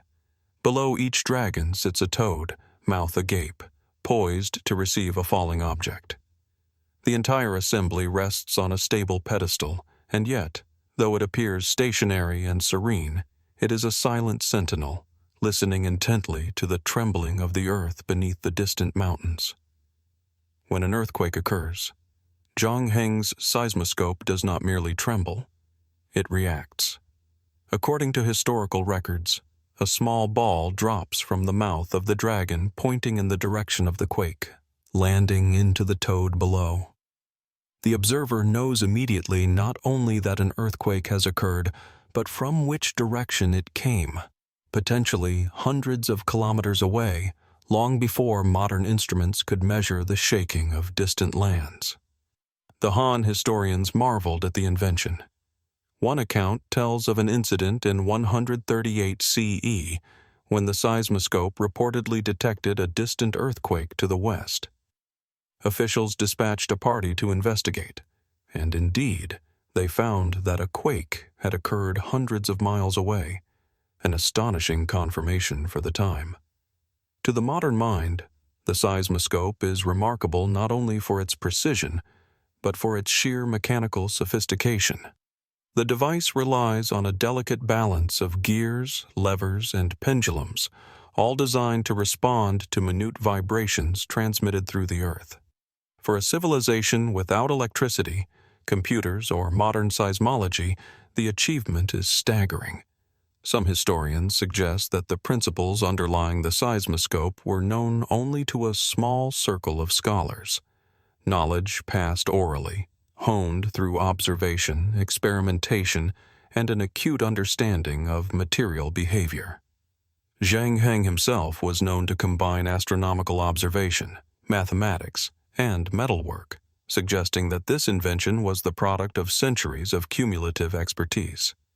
Yet, like many wonders of the ancient world, the original seismoscope has not survived. What we know today comes from historical texts, sketches, and modern reconstructions.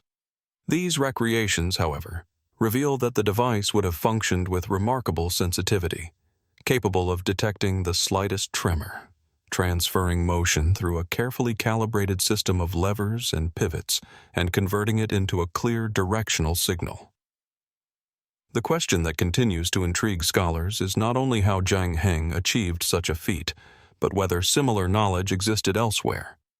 Was the seismoscope a singular invention, or part of a broader, forgotten tradition of ancient mechanical monitoring, machines designed to interface with natural forces long before the advent of modern science? In its elegance, the seismoscope occupies a space between engineering and artistry. The bronze dragons and toads are not merely decorative. They serve as functional indicators, blending aesthetics with precision. The device is, in a sense, a mechanical poem translating invisible earth tremors into a tangible message, readable at a glance. Yet there is a lingering mystery in the details. How sensitive was the instrument truly? Could it distinguish quakes of varying magnitude or depth? And, more provocatively, could such a device have inspired other forms of technology, mechanical systems that respond to the environment, long before the Industrial Revolution? Some researchers propose that the seismoscope may be part of a lost lineage of ancient monitoring devices. Across civilizations, we see artifacts that blend observation with mechanical ingenuity. The Antikythera Mechanism tracking celestial motion, the iron pillar of Delhi resisting corrosion with unseen precision, and the Dendera reliefs, hinting at the manipulation of energy and light. Could the seismoscope represent the terrestrial counterpart to these cosmic or spiritual instruments? A machine designed to read the earth itself? The historical accounts emphasize Zhang Heng's ingenuity, but they leave much to the imagination. Consider the skill required to cast a bronze vessel of that size with such internal precision, then assemble levers capable of responding to subtle ground vibrations. Consider the iterative design, the testing, the observation, and the trial and error, all accomplished without modern measurement tools. And yet, the records suggest that it worked. A machine that detected unseen forces, communicated their direction, and informed human response.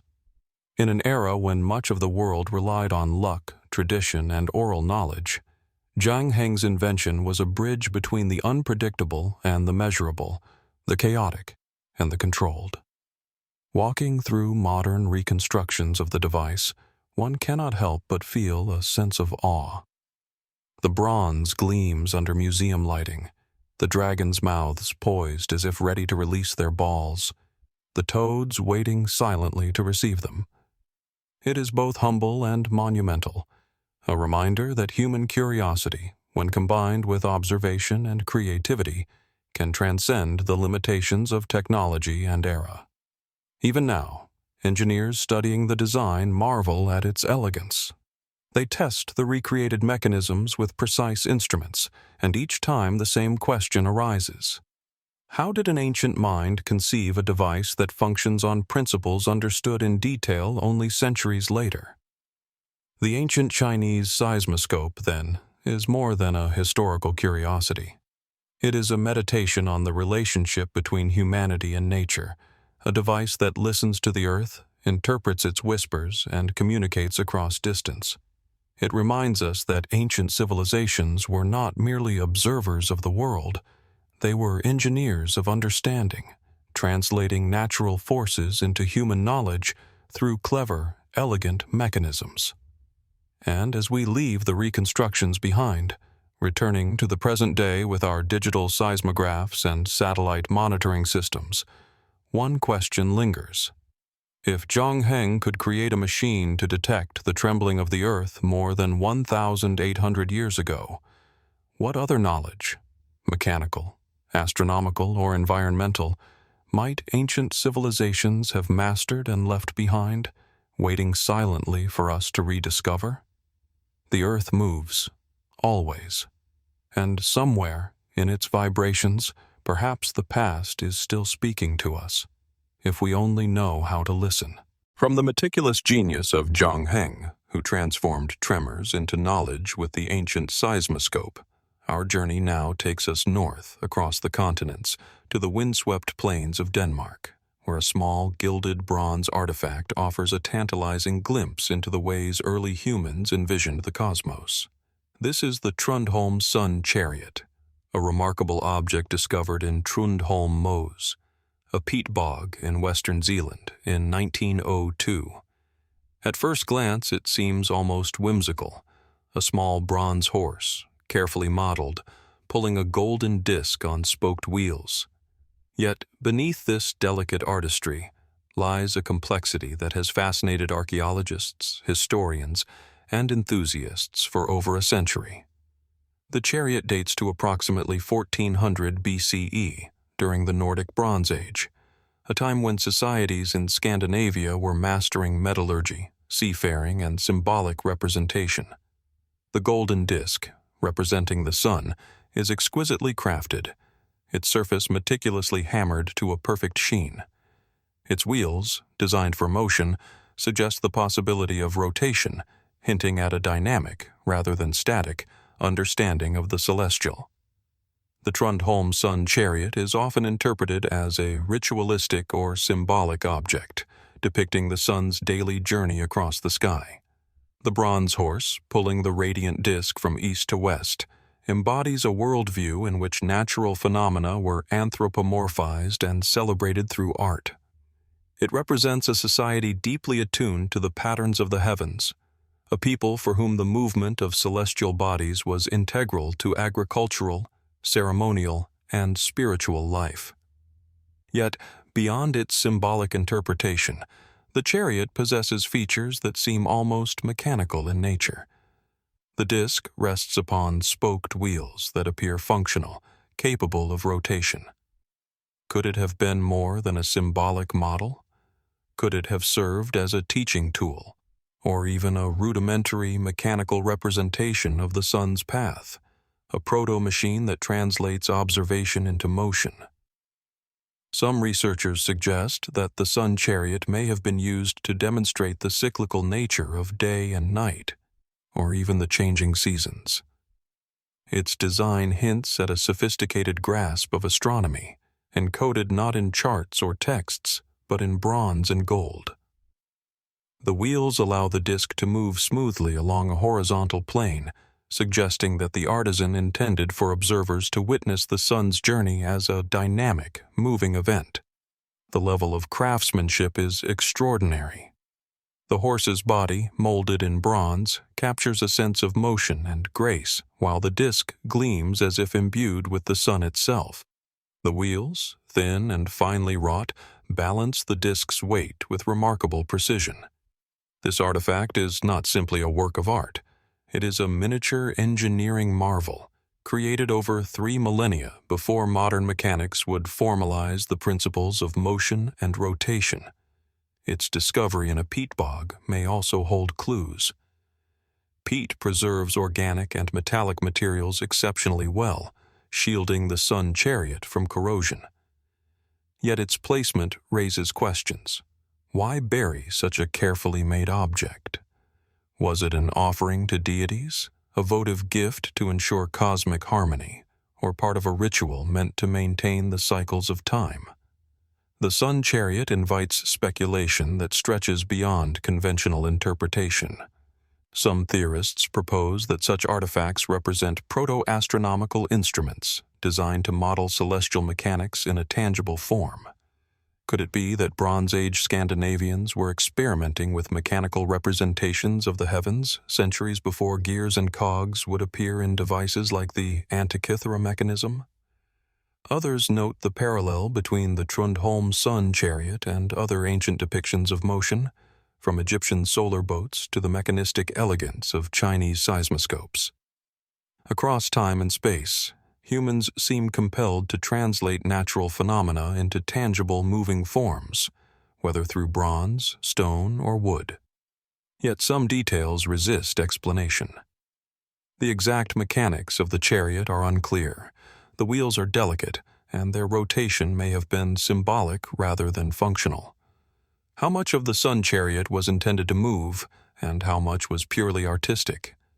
Was the horse meant to carry the sun across a ritual table, or was the movement a metaphor for the cyclical nature of day and night?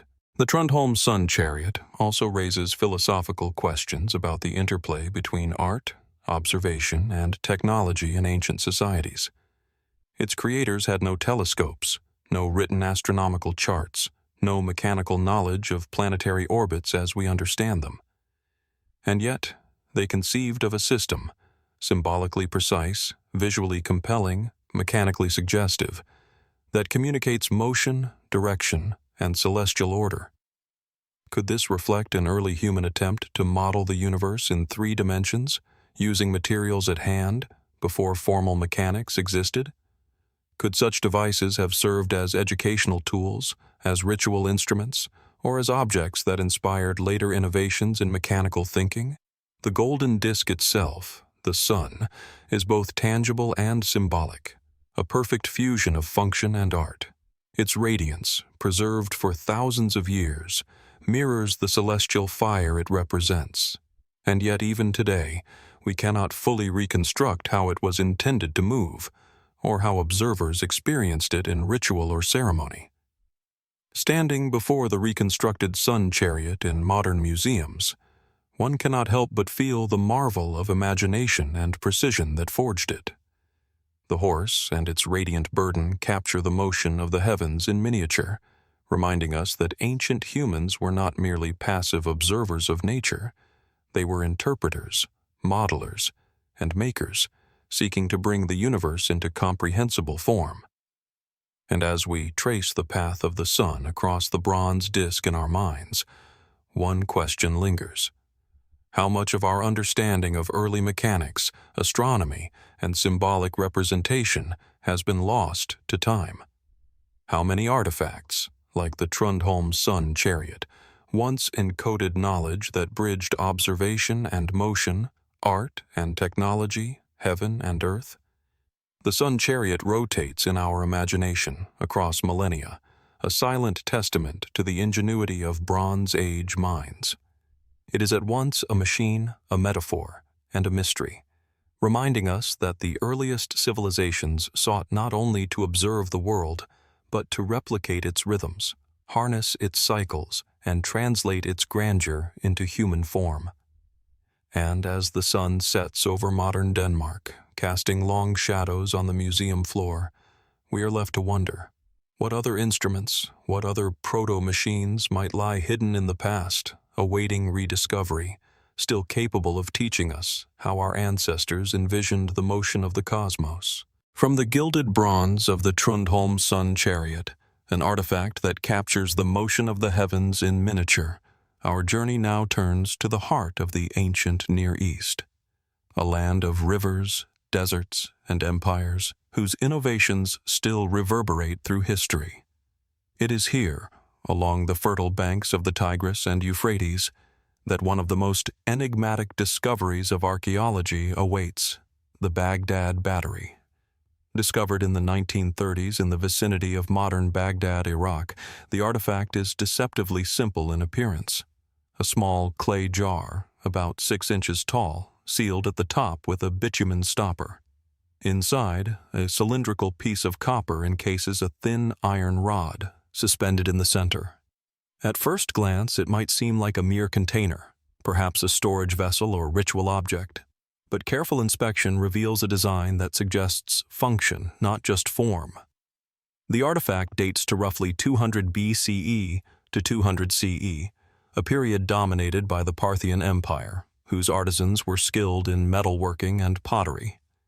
Yet the arrangement inside the jar, the central iron rod isolated from the surrounding copper cylinder, raises a question that has fascinated researchers for decades. Could this have been a device capable of producing electricity?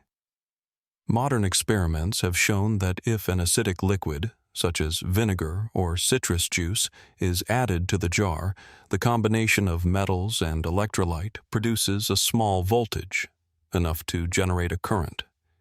It is a simple principle, understood today as electrochemistry, and yet here, in a rudimentary clay vessel, we have a system that mimics the structure of a modern battery. The implications are striking. Could ancient civilizations have known, in some practical sense, the power of electricity? If so, how might they have used it? Some scholars suggest that the jars could have been used for electroplating, depositing thin layers of precious metals onto objects to create jewelry or decorative artifacts. Evidence of gilded objects from the period supports the possibility. Could the Parthians have been experimenting with a form of electrochemical technique, centuries before Alessandro Volta would formalize the battery in 1800 CE? Yet caution is warranted. Mainstream archaeology remains skeptical, and for good reason. There is no textual evidence from the period describing electrical experimentation. The jars could have been simple storage vessels, designed for scrolls or sacred scrolls, with the copper rod serving as reinforcement rather than a conductor. The bitumen seal might have had purely protective or ritualistic purposes. Even the practical experiments performed in modern laboratories rely on careful replication. The exact composition of the liquid, the condition of the metals, and the tightness of the seal all influence whether the jars produce a measurable current. Some argue that even if the jars were functional, the voltage they produce would be minimal, enough perhaps to perform delicate electroplating, but not to light lamps or power devices as we understand them today. And yet, the mystery endures precisely because of what the jars could do, not just what they were confirmed to do. The Baghdad Battery hints at knowledge of cause and effect, materials and reaction, a principle that underpins modern technology. Could the Parthians, or other nearby civilizations, have discovered electrochemistry experimentally, then forgotten it? Could they have seen sparks, corrosion, or gilded surfaces and deduced that metals could be manipulated in new ways? Some more speculative theories extend even further. Enthusiasts have suggested that the jars might have been part of ancient medical devices, delivering small shocks to treat ailments. Others propose they could have been used to power lamps, though evidence for such a theory remains thin. Yet, these hypotheses endure because the design of the jars, copper and iron, separated but connected through a conductive medium, is undeniably sophisticated, almost engineered for a purpose beyond storage. The jars themselves are visually unassuming, but their elegance lies in the interplay of materials. The clay body, carefully fired, isolates the metals and contains the liquid. The copper cylinder is shaped precisely, the iron rod suspended centrally, and the seal tight enough to prevent evaporation. This is intentional craftsmanship, suggesting a designer who understood the consequences of their arrangement. Viewed in this light, the Baghdad Battery is more than a curiosity. It is a window into a civilization capable of experimental thinking, exploring the boundaries between observation and manipulation, between materials and unseen forces. It reminds us that the ancients were not merely passive users of tools. They were inventors, tinkerers, and engineers, trying to harness the natural world in ways that prefigure modern science. Yet, for all its intrigue, the Baghdad Battery retains an air of ambiguity. Unlike the Sun Chariot or Zhang Heng's Seismoscope, whose forms suggest motion or function clearly, the jar's purpose is unknown. We can hypothesize, we can replicate, we can measure, but we cannot ask the Parthians themselves. The artifact leaves us suspended between possibility and certainty. Perhaps that is the essence of its mystery. It challenges our assumptions about the timeline of human knowledge. Electricity is usually considered a modern discovery, yet here, in a small clay jar buried along the banks of the Tigris, we glimpse the potential for ancient experimentation with the same forces that power our world today. Standing before a reconstructed jar in a museum, one can almost imagine the artisan's hands shaping the clay, inserting the metals, sealing the vessel, and observing the subtle reactions. Could they have felt a spark, seen corrosion, or tested gilding methods? Could they have marveled at what the combination of materials produced, even without fully understanding why? The Baghdad Battery invites reflection not only on ancient technology, but on the nature of human curiosity itself. It is a testament to the enduring desire to explore, to experiment, and to harness the unseen forces of the world. And as we leave the artifact behind, one thought lingers, shimmering as faintly as a spark might in the ancient jar. What other secrets of power, motion, and energy might the ancients have discovered and lost, waiting silently, buried beneath the sands and soil, to remind us that innovation is not only a story of the modern age, but a journey that stretches across millennia? From the clay and copper of the Baghdad Battery, a vessel that hints at a forgotten understanding of energy, our journey now returns to the sands of Egypt, where the ingenuity of the ancient world took shape not only in monuments and machines, but in forms that seem to anticipate technologies we associate with the modern era.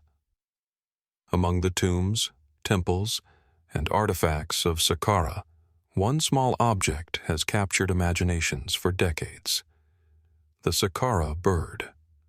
Unearthed in 1898 within the tomb of Padi Amen, a high-ranking priest of the 5th dynasty, this small, delicate object is carved from sycamore wood, roughly 14 centimeters long, shaped with the elegance of a bird in mid-flight. Its wings are outstretched, its tail tapered, and its body balanced with such precision that it immediately draws the eye. At first glance, it appears to be a simple ritual object, a funerary figure perhaps intended to guide the spirit or symbolize the soul. Yet its shape and construction provoke a deeper, more unsettling question. Could this artifact represent something more than symbolism?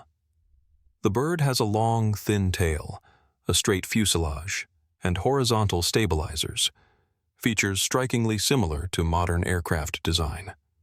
Unlike naturalistic representations of birds found elsewhere in Egyptian art, its proportions seem engineered, as if the artisan had considered aerodynamic principles rather than purely aesthetic ones. When held and balanced on a finger, some observers note that the object maintains a steady, level posture, suggesting a degree of functional stability that seems deliberate. Archaeologists generally interpret the Saqqara bird as a toy or ceremonial object, a miniature glider perhaps used in religious rituals or as a symbol of flight. Its discovery in a tomb reinforces this, as flight was often a metaphor for the soul's journey to the afterlife. The priests and artisans of the 5th dynasty were masters of symbolic language, and objects imbued with metaphor were crafted with extreme care and precision. Yet, fascination grows when one considers experiments conducted by modern enthusiasts. Under certain conditions, the Saqqara bird can glide when thrown along a smooth trajectory, its wings and tail allowing it to travel a short distance through the air. Some have argued that this makes it a rudimentary model aircraft, deliberately designed to demonstrate principles of lift, balance, and stability. Could the ancient Egyptians have had at least an intuitive understanding of aerodynamics, long before formal science would articulate the laws of flight? Skeptics caution against reading too much into this small wooden figure. The gliding properties could be coincidental, resulting from trial and error in the crafting of toys or ceremonial objects. Ancient Egyptians were keen observers of birds and the natural world, and many objects were designed to mimic life, not to experiment with physics. Moreover, there is no textual evidence indicating that the Egyptians attempted human flight or mechanical aviation. And yet, the Saqqara bird sits uneasily between the realms of art and function. Its precise form, balanced weight, and subtle curvature hint at a deliberate exploration of motion, whether intended for ritual, observation, or play. The question lingers: did ancient artisans merely imitate life, or did they experiment with the principles underlying it, encoding an understanding of flight into wood? Some theorists suggest that the artifact could have been used as a teaching tool, allowing apprentices and students to observe how balance, symmetry, and shape affect motion. Others speculate more boldly that the figure represents a lost technology, a conceptual stepping stone toward mechanical flight that the ancients explored in miniature before it was lost to history. Could it be that this small bird, intended for tomb rituals, reflects not only spiritual aspirations, but also a curiosity about the physical world that anticipates scientific experimentation? The shape of the Saqqara bird resonates across time, echoing design principles that would only be formalized in the 20th century with the first powered flight. Its tail resembles an empennage, its fuselage suggests longitudinal stability, its wings imply lift. Whether intentional or coincidental, the artifact challenges modern assumptions about the scope of ancient ingenuity. In museums today, the Saqqara bird rests behind glass, often dwarfed by the monumental stones and statues surrounding it. Its modest size belies the profound questions it raises. It is both fragile and enduring, a piece of wood that has survived millennia, carrying with it the weight of mystery. What did its makers understand about flight, balance, and motion? Were they merely representing the natural world, or were they experimenting with the physics of the sky itself? The artifact invites us to consider the broader context of ancient technological exploration. Across the world, from the Antikythera Mechanism in the Mediterranean to Zhang Heng's Seismoscope in China, we see civilizations translating observation into devices, art, and instruments. Could the Saqqara bird be part of that continuum, a microcosm of ingenuity, a bridge between symbolic representation and applied mechanics? Even its purpose remains tantalizingly ambiguous. Was it a toy, an offering, a model, or perhaps all three? Its survival into the modern era allows us to engage with these questions, yet the answers remain elusive. The more we study it, the more it seems to defy simple categorization, existing instead as a testament to human curiosity, skill, and imagination. As we examine the Saqqara bird, the mind cannot help but soar with it. We imagine the craftsman in the workshop of Padi Imen, carving the wood with careful hands, balancing the wings and tail, perhaps testing its glide. Was the intention purely symbolic, or did the artisan glimpse a principle of flight, encoded subtly in bronze or wood? The bird glides through our imagination, traveling across millennia, carrying with it the unspoken ingenuity of its creators.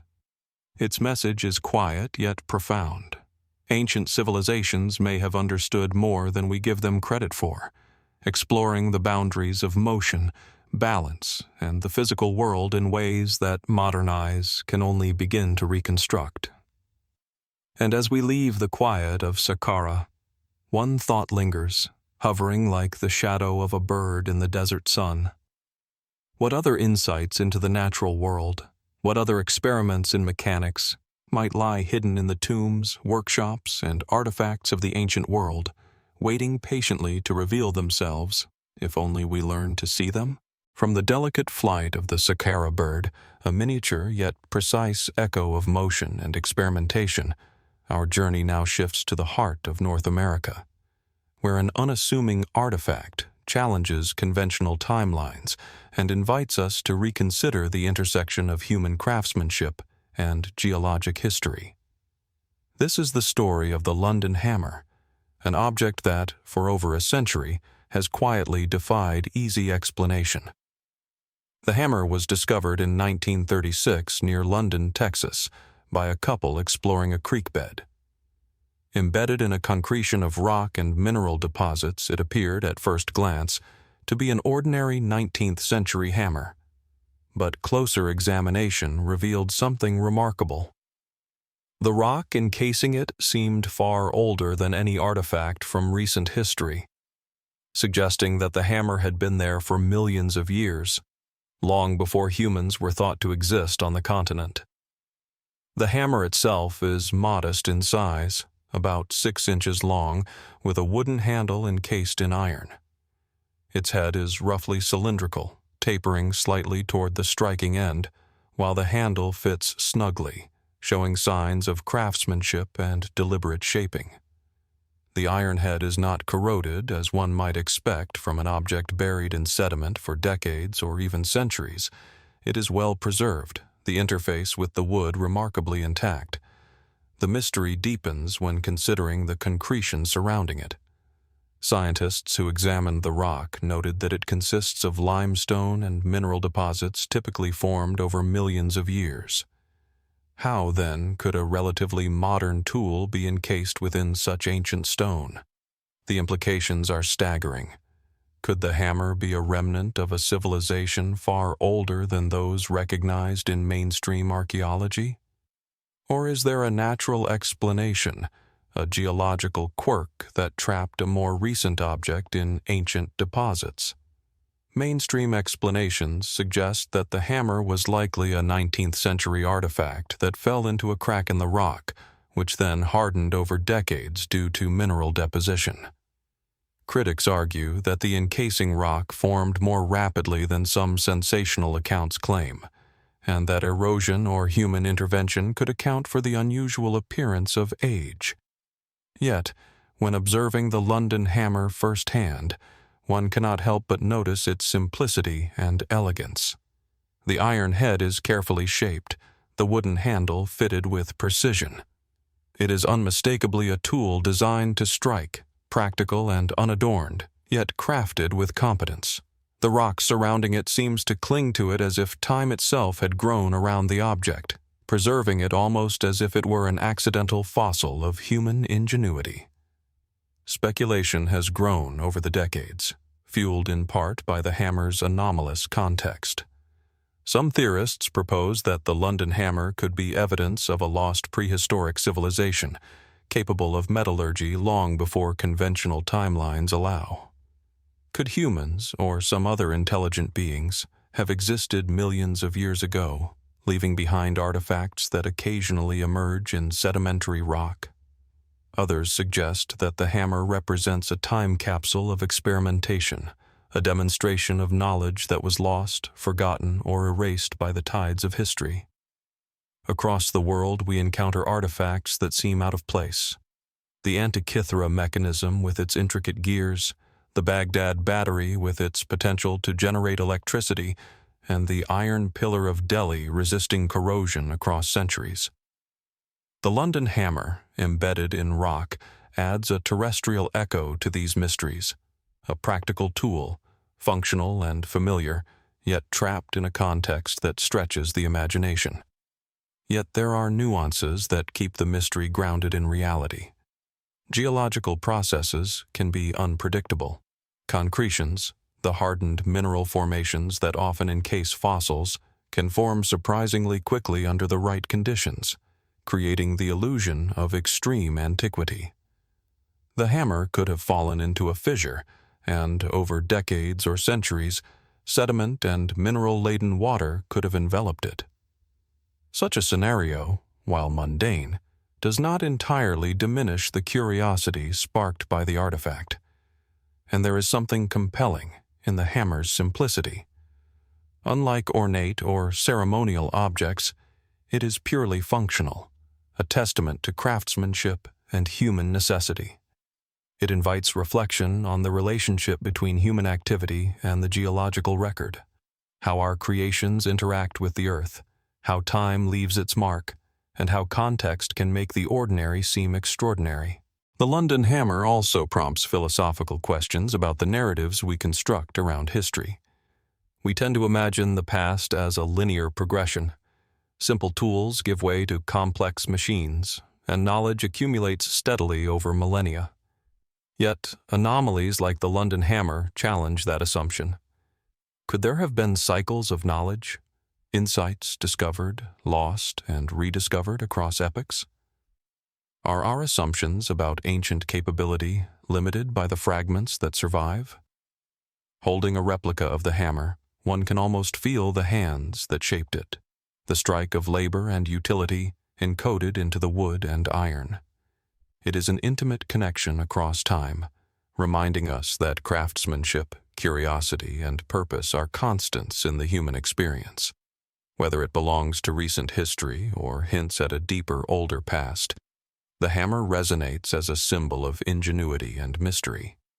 As we reflect on the London Hammer, we are drawn into the tension between possibility and skepticism, between geological explanation and the allure of the extraordinary. Like the Saqqara Bird, the Baghdad Battery, and the Trundholm Sun Chariot, it occupies a space where observation, design, and imagination intersect, a reminder that even the simplest objects can provoke profound questions. And as we leave the quiet creek bed outside London, Texas, one thought lingers in the mind. If a single hammer can be encased in rock in such a way that it defies easy explanation, what other artifacts, what other evidence of knowledge and skill might lie hidden, waiting for time, chance, or careful eyes to bring it back into the light? In the interplay of human craft and geologic time, the London Hammer remains a quiet enigma, suspended between worlds, urging us to ask, how much of the past have we truly uncovered, and how much still waits silently, shrouded in stone? From the London Hammer, a simple yet enigmatic tool ensconced in rock, we now return to the sands of Egypt, to the shadowed corridors of Saqqara, where the ingenuity of the ancients continues to challenge our understanding of history. Among the tombs and funerary artifacts of this vast necropolis lies an object both puzzling and captivating: the Sabu Disk. Discovered in 1936 by the renowned archaeologist Walter Bryan Emery, the Sabu Disk was found within the tomb of the high-ranking official Sabu, who lived during the First Dynasty of Egypt, around 3100 BCE. At first glance, it appears deceptively ordinary: a flat, circular disk carved from schist, roughly 61 centimeters in diameter, with a central hub and a series of carefully cut radial grooves. Yet the more closely it is examined, the more extraordinary it becomes. Its proportions are precise, its symmetry exact, and the craftsmanship reveals an understanding of geometry and balance that seems far ahead of its time. The disk's design is unlike other funerary objects from the same period. The central hub is robust, and the radial slits form a pattern that suggests motion or rotation. Some observers note that the disk, when rotated, demonstrates properties similar to a flywheel, maintaining momentum with remarkable stability. Others have drawn comparisons to mechanical components such as cogwheels, rotors, or gyroscopic devices. The question arises almost immediately: why would a civilization so ancient produce an object with such precise and dynamic characteristics? Archaeologists generally classify the Sabu Disk as a ceremonial or ritual object, possibly representing a sun symbol, a protective emblem, or a funerary offering intended to accompany Sabu into the afterlife. Its unusual design, however, has sparked debate. Was it purely symbolic, a tribute to cosmic order, or did it have a functional purpose lost to time? Modern experiments and analyses of the disk's geometry highlight features that are difficult to explain through ritualistic intent alone. Its grooves are uniform, radiating from the center with such precision that they could guide rotational motion or channel energy in some way. Some researchers have noted that its shape allows for even distribution of force, a principle later exploited in flywheels and turbines. Could the ancient Egyptians have understood these mechanical principles intuitively long before formal engineering existed? Skeptics argue that parallels to modern machinery are coincidental, the product of overactive imagination applied to a ritual object. They caution against projecting contemporary knowledge onto artifacts whose purpose may have been purely symbolic. After all, Egyptian culture was rich in metaphoric and abstract designs. Circles, spirals, and radial patterns recur in art and architecture for religious and ceremonial reasons. Yet the Sabu Disk refuses to be categorized easily. Its precision suggests that the artisan possessed both skill and conceptual understanding. The stone is hard, requiring careful carving to achieve uniform grooves and balanced proportions. The object is heavy, yet its symmetry implies awareness of rotational stability, a quality that would become critical in machinery thousands of years later. Was this a deliberate experiment in mechanics, encoded into stone as part of ritual practice, or merely a byproduct of artistic mastery honed over generations? Some theorists propose that the disk could have been a functional component, possibly part of a larger mechanism now lost to history. Could it have been mounted on a central axis, spinning to generate or store motion, or used in conjunction with other devices as part of ritual or observational practices? Others speculate that it may have been demonstrative, teaching principles of rotation, balance, or even energy transfer in a symbolic form understandable to initiates within the priestly class. The Sabu Disk also invites broader reflection on the capabilities of ancient civilizations. It parallels other anomalies we have explored: the Antikythera Mechanism modeling celestial motion, Zhang Heng's seismoscope detecting distant earthquakes, the Baghdad Battery hinting at early electrochemical experimentation. Across time and geography, humans appear to have been experimenting with motion, energy, and mechanics, sometimes in ways that prefigure discoveries of the modern age. And yet, the Sabu Disk remains enigmatic precisely because we lack context. Unlike devices whose function is more apparent, this disk offers no instructions, no textual clues, no surviving mechanisms with which it was paired.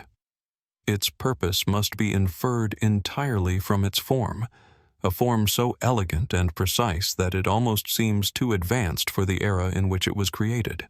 Holding a replica of the disk, one can feel the thought embedded in its geometry. Its weight is evenly balanced, its grooves guide the eye toward the center, and the central hub provides a focal point for rotation or manipulation. There is a subtle tension in the design, a sense that it is meant to move, to spin, to transform energy. Yet whether this was literal or symbolic is unknown. The mystery lies in the intersection of intent, skill, and imagination, qualities as present in the ancients as in engineers today. The Sabu Disk challenges our assumptions not only about technological capability, but about how ancient humans conceptualized the world. Did they see forces, motion, and balance as abstract principles to be modeled and experimented with? Could ritual and art have served as a medium for proto-engineering, where sacred and mechanical knowledge intertwined seamlessly?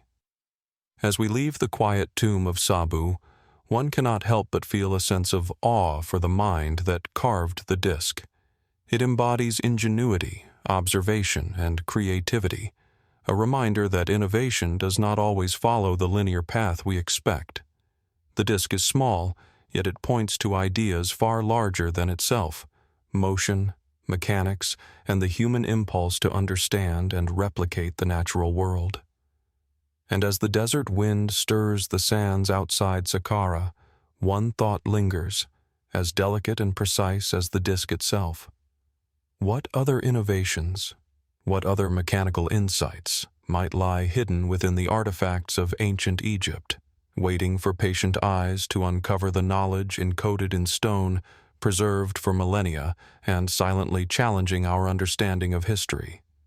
The Sabu Disk spins quietly in our imagination, a relic of motion, a bridge between past and future, and a reminder that the ancients, in their curiosity and craftsmanship, may have glimpsed principles of engineering far earlier than we have yet acknowledged. From the meticulous geometry of the Sabu Disk, an artifact that hints at movement, rotation, and perhaps lost mechanical insight, we now travel across continents and centuries to the dense jungles of Central America, where one of the most enigmatic and controversial artifacts of the ancient world awaits: the Mitchell-Hedges crystal skull. The skull, carved entirely from a single block of clear quartz, measures approximately 21 centimeters from crown to jaw. Its surface is polished to a luminous sheen, catching and refracting light in subtle, almost hypnotic patterns. The eye sockets are hollow yet expressive, the teeth finely detailed, each curve and ridge executed with astonishing precision. It is a work that seems at once natural and impossible, organic in its form, yet exhibiting an artistry and technique that defy explanation, even by modern standards. The skull first entered public attention in the mid-20th century, when Anna Mitchell-Hedges claimed to have discovered it in 1924 at the ruins of Lubantun in British Honduras, now Belize. The story is tantalizing.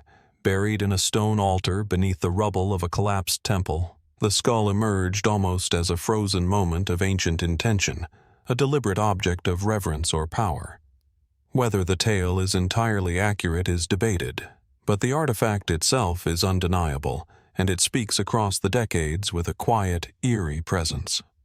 Quartz is an incredibly hard mineral, ranking 7 on the Mohs scale, and carving it requires exceptional skill, patience, and tools capable of precision work. Modern analyses reveal that the skull is free from obvious tool marks associated with rotary drills or diamond instruments, at least using known ancient technologies. Its smooth surfaces, symmetrical proportions, and lifelike anatomical details are so precise that some researchers suggest it may have been crafted using techniques or tools unknown to us, challenging assumptions about the capabilities of pre-Columbian artisans. Mainstream archaeology is cautious. The prevailing consensus suggests the skull is a modern creation, possibly 19th or early 20th century, crafted either as a hoax or as a piece of ceremonial art. Some laboratory tests, however, raise questions. Spectroscopic analyses reveal minute internal stress patterns consistent with slow, methodical carving, and no conclusive evidence ties the quartz to modern tools. Whether it was made yesterday or 500 years ago, the skull retains an aura of technical sophistication that captivates the imagination. The skull has inspired fascination, speculation, and controversy for decades. Its lifelike proportions and uncanny symmetry lead some to propose that it was more than an ornamental object. Could it have functioned as a ritual focus, channeling spiritual or psychic energy in ceremonies? Others suggest the skull may have served as a teaching tool, perhaps used to illustrate anatomy, cosmology, or philosophical principles within a religious or esoteric context. Even more speculative theories abound. Enthusiasts have suggested that the crystal itself may store or transmit energy, that it is a repository of lost knowledge, or that it is an artifact from a civilization far older and more advanced than the Maya or Olmecs we recognize today. Skeptics are quick to point out the lack of empirical evidence for these claims, yet the enduring allure of the skull lies in the very questions it provokes. How could such a detailed, flawless carving exist in a period supposedly without diamond tools or precision instruments? The craftsmanship is staggering. Each surface flows naturally into the next, yet the angles of the skull are perfectly aligned. The teeth are individually carved, proportional, and anatomically accurate, and the hollows of the eye sockets are deep, symmetrical, and expressive. Holding a replica, one can sense the careful attention to balance, proportion, and weight. The skull feels alive, as if it were designed to be both seen and felt. In this, the Mitchell-Hedges skull echoes a recurring theme in our exploration: the intersection of human observation, artistry, and technical mastery. Across millennia and continents, we find objects that seem to anticipate principles or devices of the modern age. The Antikythera Mechanism modeling celestial movement, the Baghdad Battery hinting at electrochemical processes, the Sabu Disk suggesting rotation and energy storage.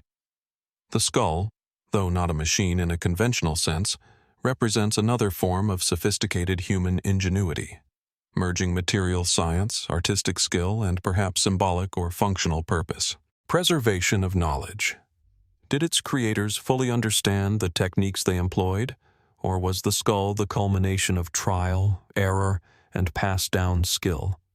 A record of experimentation now lost? Could such mastery have existed more broadly in the ancient world, only to vanish with the collapse of civilizations, leaving behind tantalizing relics like this crystal skull? Some researchers argue that the fascination with the skull also speaks to our psychological relationship with artifacts. Humans are drawn to faces, to eyes, and to objects that reflect the form of our own species. The skull seems to engage us at a deep, almost instinctive level, as if it was intended to communicate or resonate with human perception, bridging the temporal gap between its creation and our observation today. Whatever its origin, the Mitchell-Hedges crystal skull occupies a space of enduring mystery. It invites contemplation without providing definitive answers, challenges assumptions without making claims, and bridges the worlds of art, science, and legend. Its flawless quartz, its perfect symmetry, and its silent gaze compel us to ask questions about skill, intention, and lost knowledge. And as we place the skull in the quiet light of a museum display, imagining the jungles of Belize where it might have first been uncovered, one thought persists. How much of human ingenuity has been hidden, lost, or obscured over time?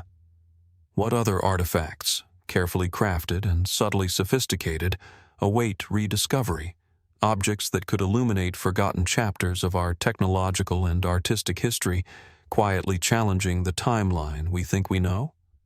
The crystal skull does not answer these questions. It does not move, it does not speak, yet its presence is a testament to possibility, an invitation to wonder, to investigate, and to imagine that the ancient world, in ways both seen and unseen, may have been far more sophisticated than we have yet dared to believe. From the crystalline perfection of the Mitchell-Hedges skull, an object that silently embodies human skill and mystery, we turn now to the heart of the ancient Roman world, where another small yet perplexing artifact challenges our understanding of technology and purpose: the Roman Dodecahedron. These objects are immediately striking. Crafted from bronze or stone, each one forms a 12-sided polyhedron, with a hollow center and a circular hole piercing the middle of every pentagonal face. The sizes vary, typically between 4 and 11 centimeters across, yet each maintains a uniform precision, with edges and vertices carefully defined, and holes meticulously bored. The dodecahedra have been discovered throughout Europe, from Gaul to the Danube, often in sites associated with Roman forts and settlements. Their distribution is wide, yet their purpose remains one of antiquity's enduring puzzles. Scholars first encountered these objects in the 19th and early 20th centuries, cataloging them as curiosities without clear explanation. Unlike other Roman artifacts, coins, pottery, or weapons, the dodecahedra offer no inscriptions, no decorations, no clues beyond their geometric perfection and careful construction. Their hollow interiors, their uniform holes, and the subtle variations in size suggest design with deliberate intent. But intent for what? Mainstream explanations abound, each plausible, yet ultimately inconclusive.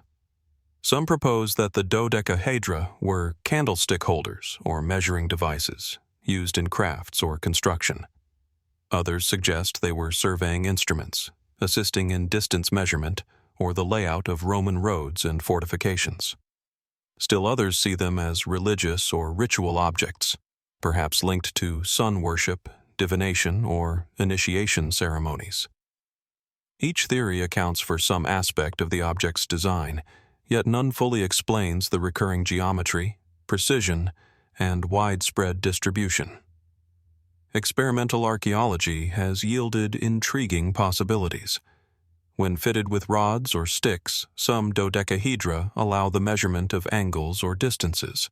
Their holes, varying in diameter from face to face, could have served as guides for estimating dimensions or calibrating instruments. Others note that the hollow construction reduces weight while maintaining structural integrity, implying a careful balance between function and portability. Could these polyhedra have been multi-purpose tools, employed in ways we no longer fully understand? Speculative theories take the mystery further. Some enthusiasts suggest that the dodecahedra may have been astronomical devices, used to chart the movement of stars, or align architecture with celestial events. Others propose that they were part of ancient technological experiments, testing the principles of geometry, symmetry, and spatial measurement in tangible, portable form. In this interpretation, the Romans, celebrated for engineering mastery, may have used these objects to explore mathematical relationships and mechanical principles, embedding practical knowledge in deceptively small and elegant artifacts. The construction of the dodecahedra alone is remarkable. Every edge and vertex is carefully defined, the faces nearly perfect pentagons, and the holes bored with astonishing uniformity. They are small, yet their precision suggests advanced craftsmanship, requiring tools capable of maintaining alignment and symmetry in 3 dimensions. The artisans who made them clearly understood geometry intuitively, if not formally, and could execute designs that are still challenging to replicate today without careful measurement. The enigmatic nature of the dodecahedra is compounded by their contextual ambiguity. Many were found in sites associated with everyday life, villas, forts, or workshops. Others appear in ritual contexts, though rarely in tombs or temples.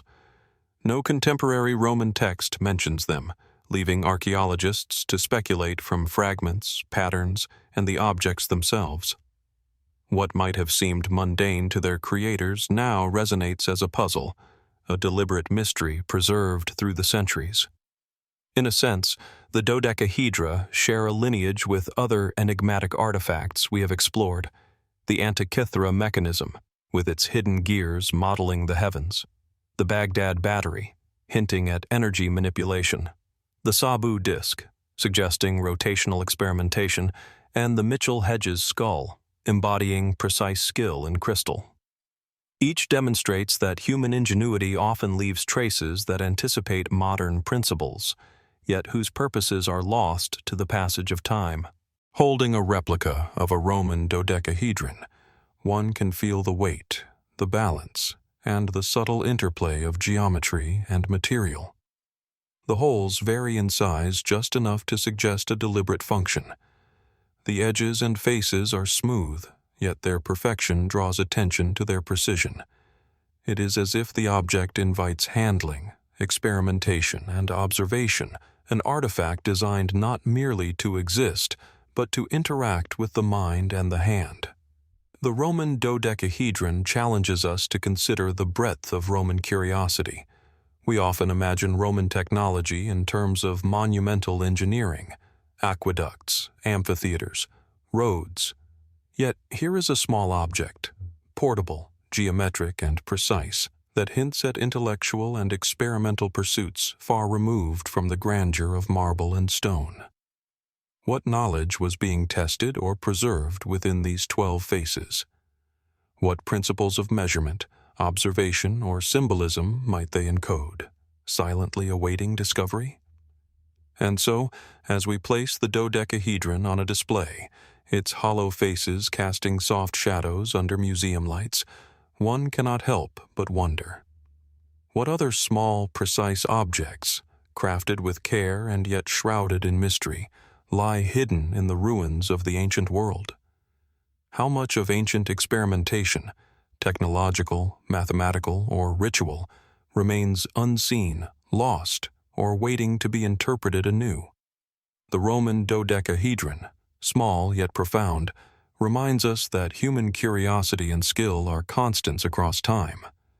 It invites exploration without revealing all its secrets, and in doing so, it bridges the gap between past ingenuity and present imagination, leaving us to ponder how many mysteries of motion, measurement, and design have survived silently in the artifacts of antiquity, waiting for eyes willing to see beyond the obvious. From the geometric enigma of the Roman dodecahedron, a small yet precise object that hints at experimentation, measurement, and hidden knowledge, we now journey northward into the taiga forests of the Ural Mountains, where one of the oldest wooden sculptures ever discovered continues to puzzle and intrigue: the Shigir Idol. Standing in fragments more than 5 meters tall when reconstructed, this ancient artifact is carved from larch wood and adorned with a series of intricate geometric patterns, faces, and symbolic motifs. Radiocarbon dating places its creation at roughly 12,000 years ago, making it older than the Egyptian pyramids, older than Stonehenge, and arguably the oldest known monumental wooden sculpture in the world. Its age alone challenges our understanding of prehistoric capabilities. Yet it is the combination of scale, detail, and symbolism that renders the Shigir Idol so compelling. The idol was discovered in 1890 in a peat bog near the Shigir Peat Quarry, remarkably well preserved by the acidic, low-oxygen environment. Its surface bears grooves, notches, and zigzag patterns that some interpret as abstract symbols, others as anthropomorphic or spiritual representations. Faces appear along the central shaft, eyes hollowed in deep relief, conveying a presence that is both watchful and enigmatic. Each layer of carving seems to build upon the previous one, creating a complex visual narrative that continues to confound scholars. Mainstream archaeological interpretations suggest that the Shigir Idol was a totemic or ritual object, possibly representing ancestral spirits or mythological beings. Its placement in a bog may have held symbolic meaning, an offering to water, land, or other natural forces. Yet beyond ritual use, the idol's geometric precision and structural complexity hint at a sophisticated understanding of design and construction. The vertical grooves, interlocking notches, and recurring motifs suggest that its makers were not simply carving shapes, they were encoding information, patterns, or meaning into wood. Experimental studies have revealed that crafting such a monument from a single larch trunk would have required advanced woodworking tools and techniques and immense patience. The vertical orientation, combined with the careful spacing of patterns and reliefs, implies forethought and a conceptual blueprint. Could these carvings represent more than symbolism? Could they encode knowledge about the natural world, cosmology, or measurement, preserved in a form that transcends language? Some researchers speculate that the Shigir Idol may have functioned as a map, a calendar, or a mnemonic device, a way for prehistoric communities to transmit information across generations. The repeated geometric patterns evoke parallels to later systems of notation, ritual calendars, and proto-writing. While there is no definitive evidence of written language in the region at that time, the intentional repetition and careful proportioning of marks suggest a deliberate, communicative purpose rather than purely decorative intent. Others propose that the idol may have served as a symbolic interface with the environment, representing human understanding of natural cycles, seasons, or even astronomical events. The multiple faces and patterns along its shaft could reflect concepts of duality, life and death, or the human relationship with the cosmos. In this interpretation, the Shigir Idol functions not only as sculpture, but as a tool for conceptual or spiritual exploration, bridging the tangible and the abstract. Beyond symbolism, the physical characteristics of the idol are remarkable. Its longevity owes much to the unique properties of larchwood and the protective environment of the peat bog. Yet even under ideal conditions, few wooden objects survive more than a few thousand years. The Shigir Idol stands as a testament to precarious permanence, a reminder that our knowledge of prehistoric ingenuity is fragmentary, shaped only by the chance survival of exceptional artifacts. The idol's geometric motifs also resonate with patterns observed in other enigmatic artifacts we have explored. The precise balance of the Sabu Disk, the mechanical symmetry of the Roman Dodecahedron, and the crystalline perfection of the Mitchell-Hedges skull. Across cultures and millennia, humans appear drawn to encode understanding, whether symbolic, practical, or experimental, into physical forms, whether wood, stone, or crystal. The Shigir Idol may reflect an early iteration of this impulse, a tangible manifestation of cognition, ritual, and technical skill all intertwined. Speculative interpretations abound, fueled by the idol's age and complexity. Could it represent a pre-agricultural society's conceptual understanding of geometry, balance, and proportion applied in symbolic form? Might it have been a repository of knowledge, a mnemonic guide for spiritual or environmental observation, much like a map or coded record? And what of its faces? Are they guardians, ancestors, abstract symbols, or something we can no longer interpret? Even the act of its creation speaks volumes. To craft a wooden monument of this scale and intricacy, prehistoric humans would have required coordination, planning, and skill, using tools that leave minimal traces in the archaeological record. The idol challenges assumptions about the cognitive and technical abilities of hunter-gatherer societies, suggesting that complex thought, artistic expression, and symbolic communication were far more developed than previously recognized. As we stand metaphorically beside the Shigir Idol, peering into its hollow eyes and tracing the carved patterns along its shaft, one is struck by a profound sense of continuity across time. Like the Sabu Disk or the Roman Dodecahedron, this artifact embodies a human desire to understand, to represent, and to interact with the world in ways that combine observation, skill, and imagination. Yet it remains silent, its language unintelligible, its original purpose partially obscured by the millennia.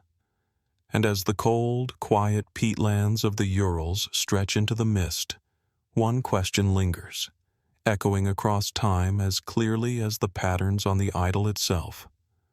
What other knowledge, insight, or technological understanding might have existed among prehistoric humans, encoded not in writing but in artifacts, monuments, and symbolic forms, waiting silently for discovery, interpretation, and the recognition that human ingenuity reaches far deeper into prehistory than we have yet dared to imagine. The Shigir Idol, ancient and enigmatic, remains a silent witness, connecting us to a world long past, yet rich with insight, inviting us to explore the mysteries of cognition, symbolism, and invention that shaped the earliest chapters of human history.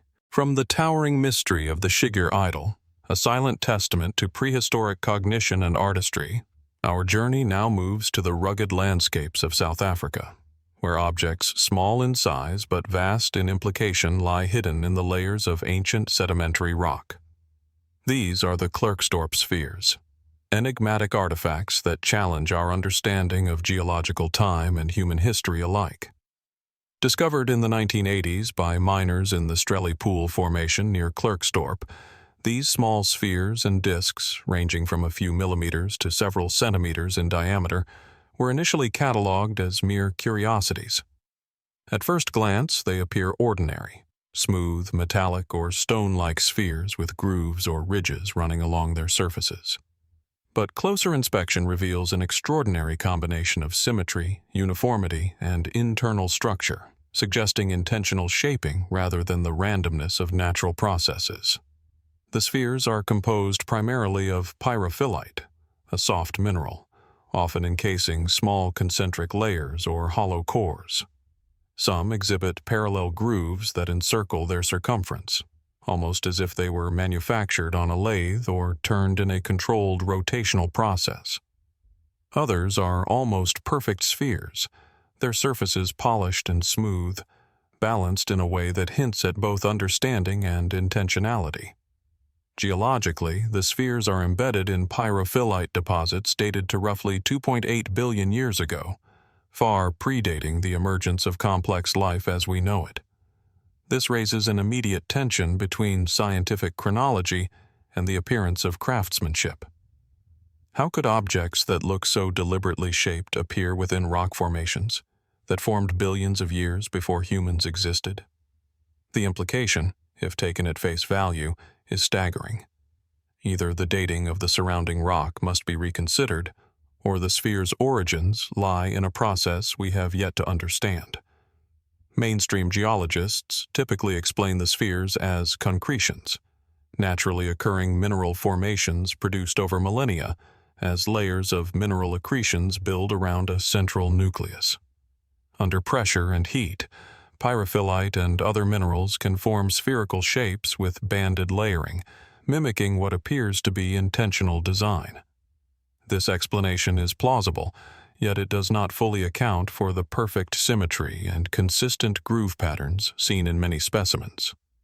Could natural forces produce such precise, repetitive features without the guiding hand of a maker? The sphere's geometry invites more speculative interpretations. Some researchers suggest that they could have functioned as tools or components for an unknown technology, though no supporting artifacts have been found nearby.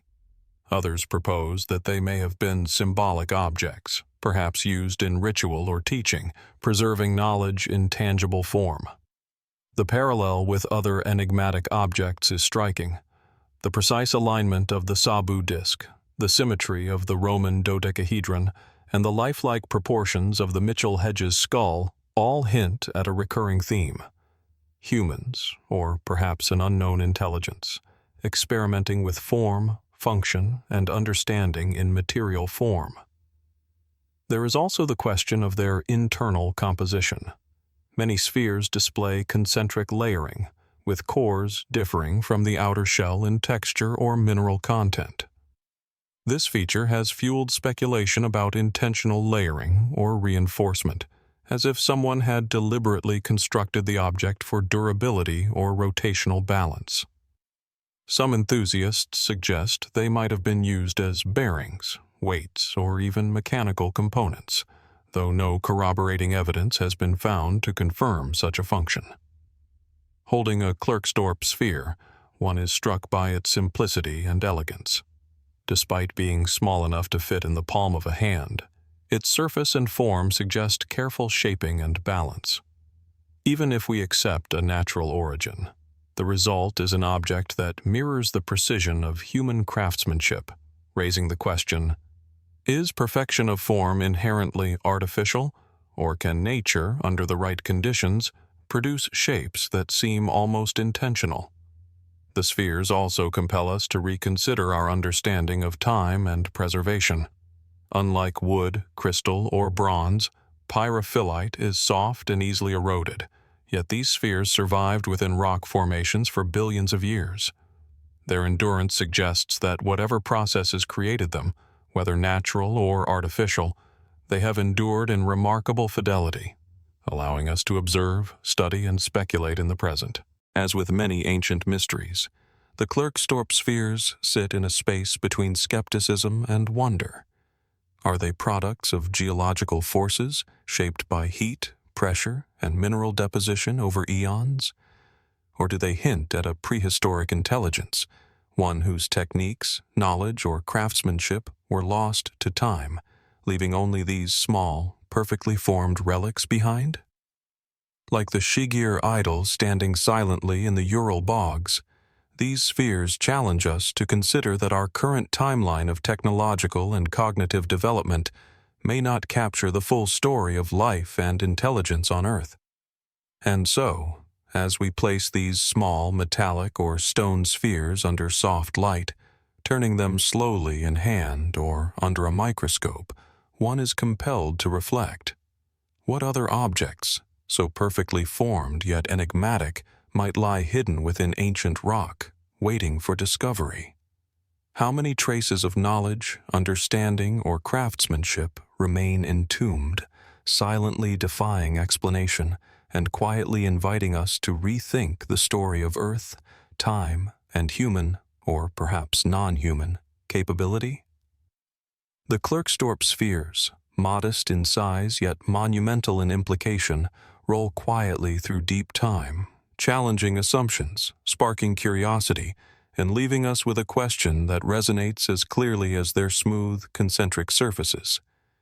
How much of the past remains hidden, and what secrets of design, function, and intelligence are still waiting to be revealed? From the small, enigmatic Klerksdorp spheres, whose polished surfaces hint at either natural perfection or lost knowledge, we now cross the Mediterranean to the island of Crete, home to one of the most mysterious artifacts of the ancient world, the Phaistos Disk. Discovered in 1908 by Italian archaeologist Luigi Pernier in the ruins of the Minoan Palace of Phaistos, the disk is a flattened, circular clay object, roughly 16 centimeters in diameter, with a thickness of about 2 centimeters. At first glance, it appears unassuming, a simple terracotta disk among the ruins of a grand palace. But a closer look reveals an intricate spiral of stamped symbols, arranged meticulously around its surface, forming a continuous sequence that winds inward from the rim to the center. There are 242 individual symbols, comprising 45 distinct signs depicting humans, animals, plants, tools, and abstract shapes. Each symbol seems deliberately placed, pressed into the soft clay with a precision that suggests the use of prefabricated stamps, a technique strikingly advanced for a civilization otherwise known primarily for pottery, frescoes, and palatial architecture. The disk's surface is smooth, and the symbols are uniform, hinting at careful planning and sophisticated production methods. Scholars remain divided on the disk's purpose and meaning. Mainstream theories suggest it could have been a form of proto-writing, a ritual object, or even an early calendar or record of offerings. Its spiral layout, combined with repeated patterns and symbol sequences, implies intentional encoding of information, but without a Rosetta Stone for reference, the language and syntax remain impenetrable. Some hypothesize that the disk was a mnemonic device designed to guide recitation, ritual, or storytelling, while others propose it could have served a more practical function, perhaps as a record of administrative or economic transactions within the palace. The method of production adds another layer of intrigue. Each symbol was impressed individually rather than drawn, suggesting the use of a tool or device akin to a stamp or punch, predating movable type by millennia. Could the Minoans have developed a proto-technological approach to communication, a system that combined manual dexterity with mechanical consistency? Or is the uniformity simply the result of patient craftsmanship and careful repetition? The disk also raises questions about knowledge lost to history. The Minoan civilization, flourishing in the 2nd millennium BCE, left behind remarkable achievements. Sophisticated palaces, intricate frescoes, advanced metallurgy, and elaborate trade networks.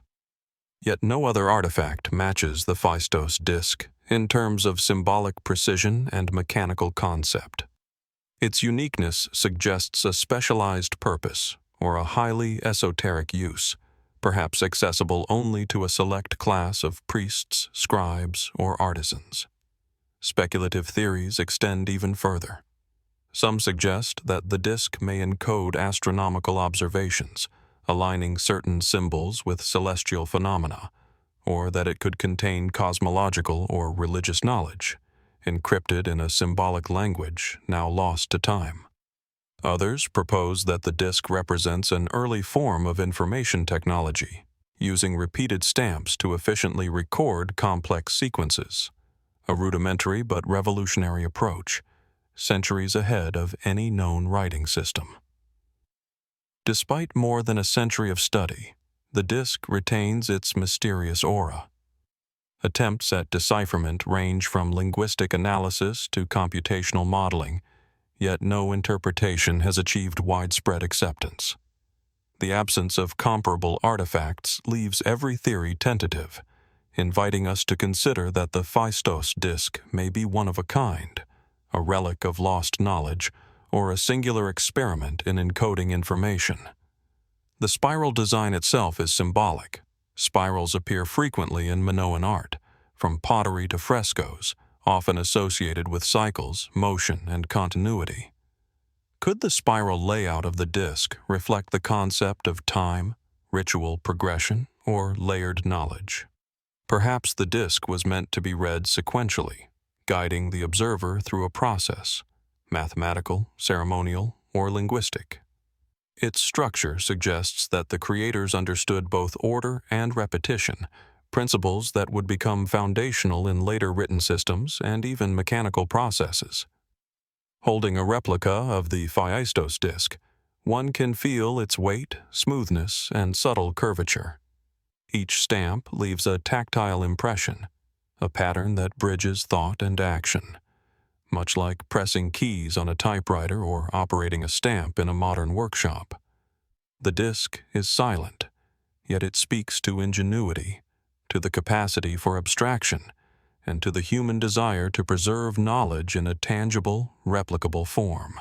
The Phaistos Disk invites reflection on a recurring theme in our journey, the intersection of human ingenuity, observation, and mechanical understanding, often appearing long before it was thought possible.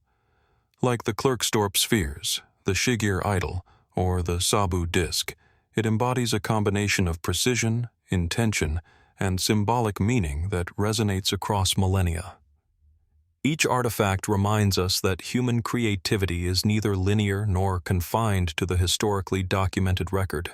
Rather, it emerges in surprising places, sometimes leaving only enigmatic traces for future generations to interpret.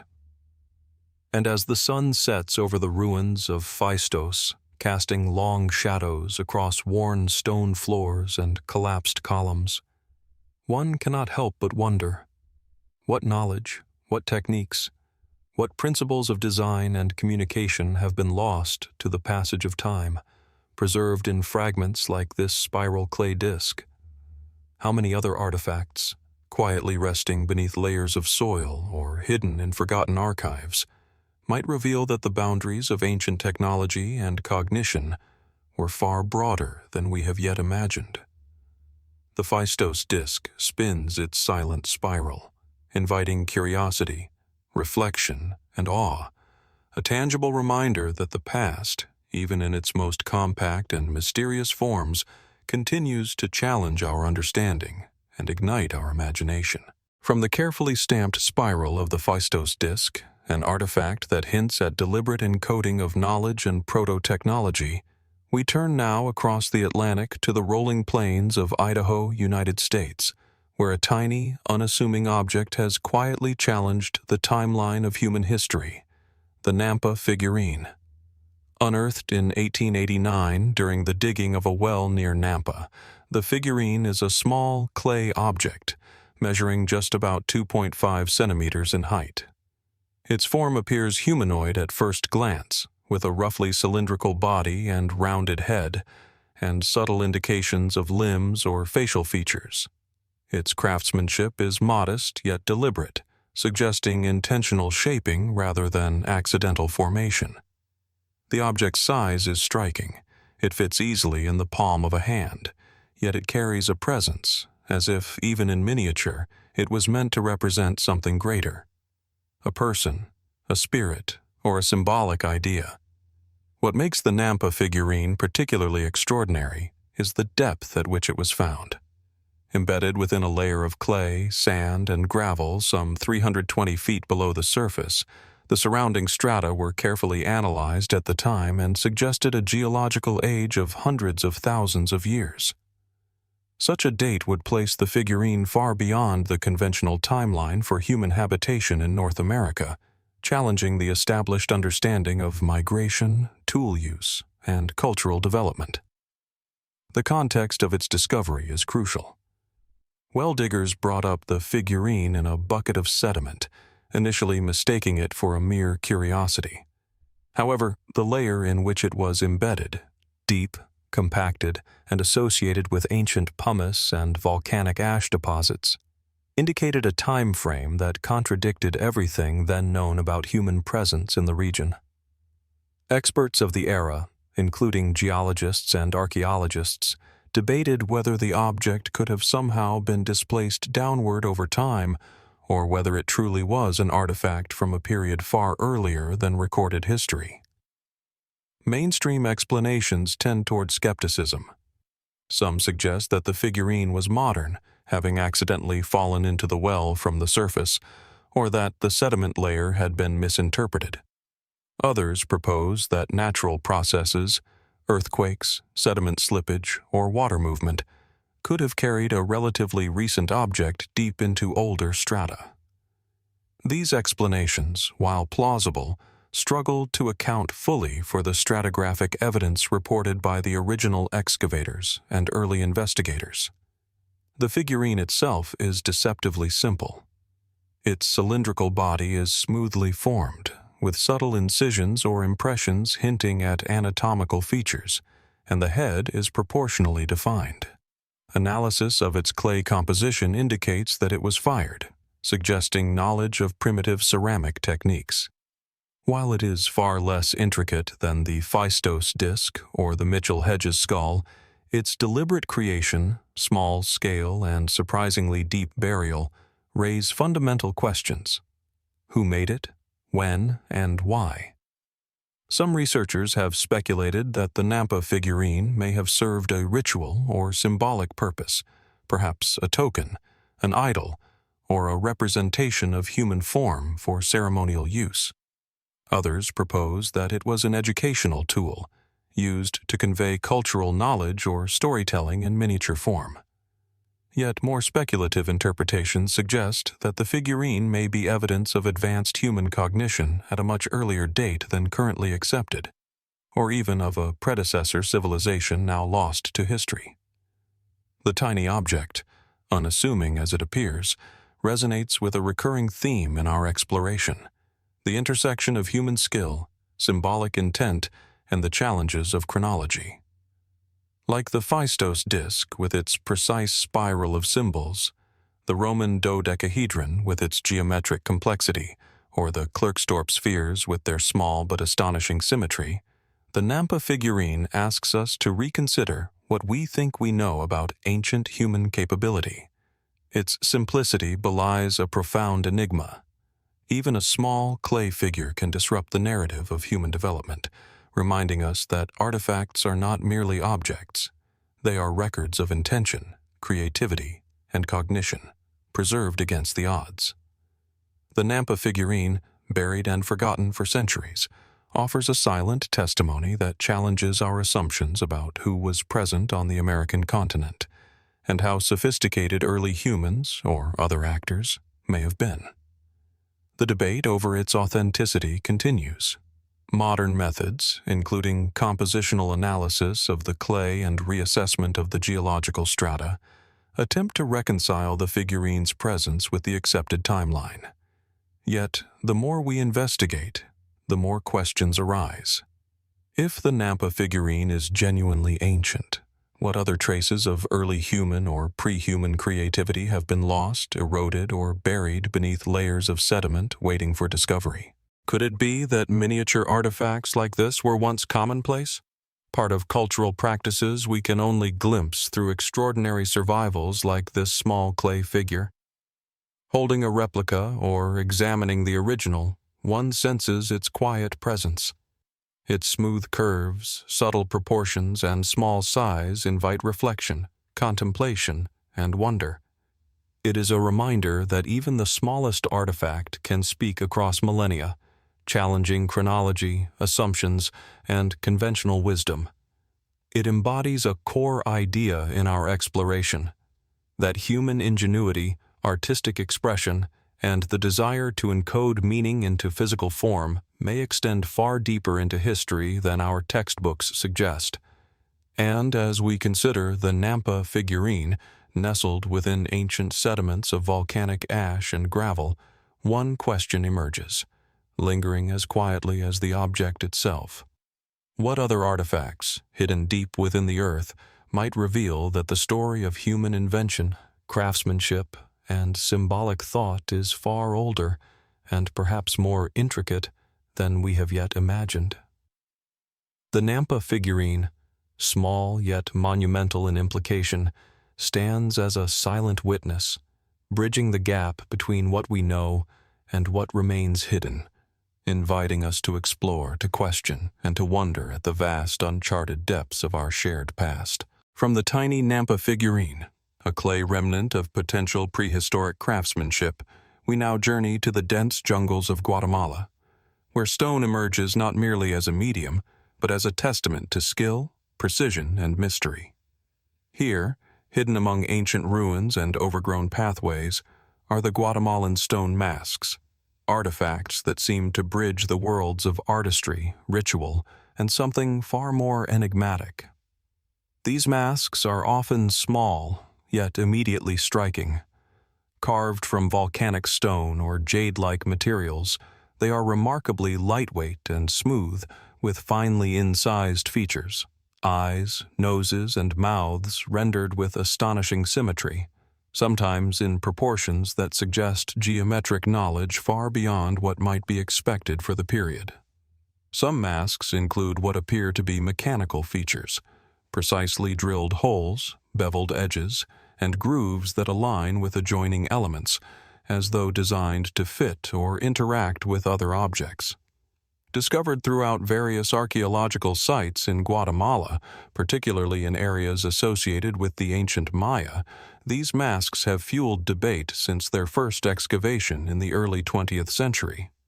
Unlike conventional ceremonial masks, many show signs of repeated shaping and refinement, their edges worn not by ritual but by precision polishing. This craftsmanship suggests intentionality beyond simple artistic representation, hinting at the possibility that they may have served as more than mere adornment or ritualistic tools. Mainstream interpretations hold that stone masks were primarily ceremonial, representing deities, ancestors, or symbolic archetypes. Some were incorporated into burial rites, perhaps as protective talismans or identifiers for the deceased. Yet these Guatemalan masks display a degree of technical sophistication that challenges purely symbolic explanations. The uniformity of certain drilled holes, the exacting alignment of grooves, and the apparent modularity of some pieces suggest that the creators may have had mechanical or functional intentions, even if the exact purpose remains elusive. Experimental studies have attempted to reconstruct potential uses. Could the holes have been used to attach the mask to a headpiece or a ceremonial mechanism?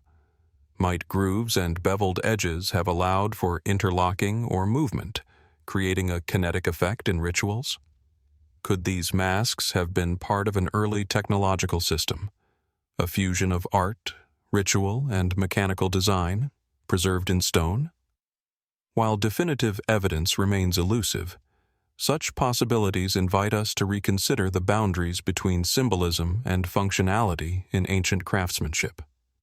The materials themselves raise further questions. Volcanic stones used in these masks are extremely hard, requiring tools and techniques capable of precise shaping without fracturing the material.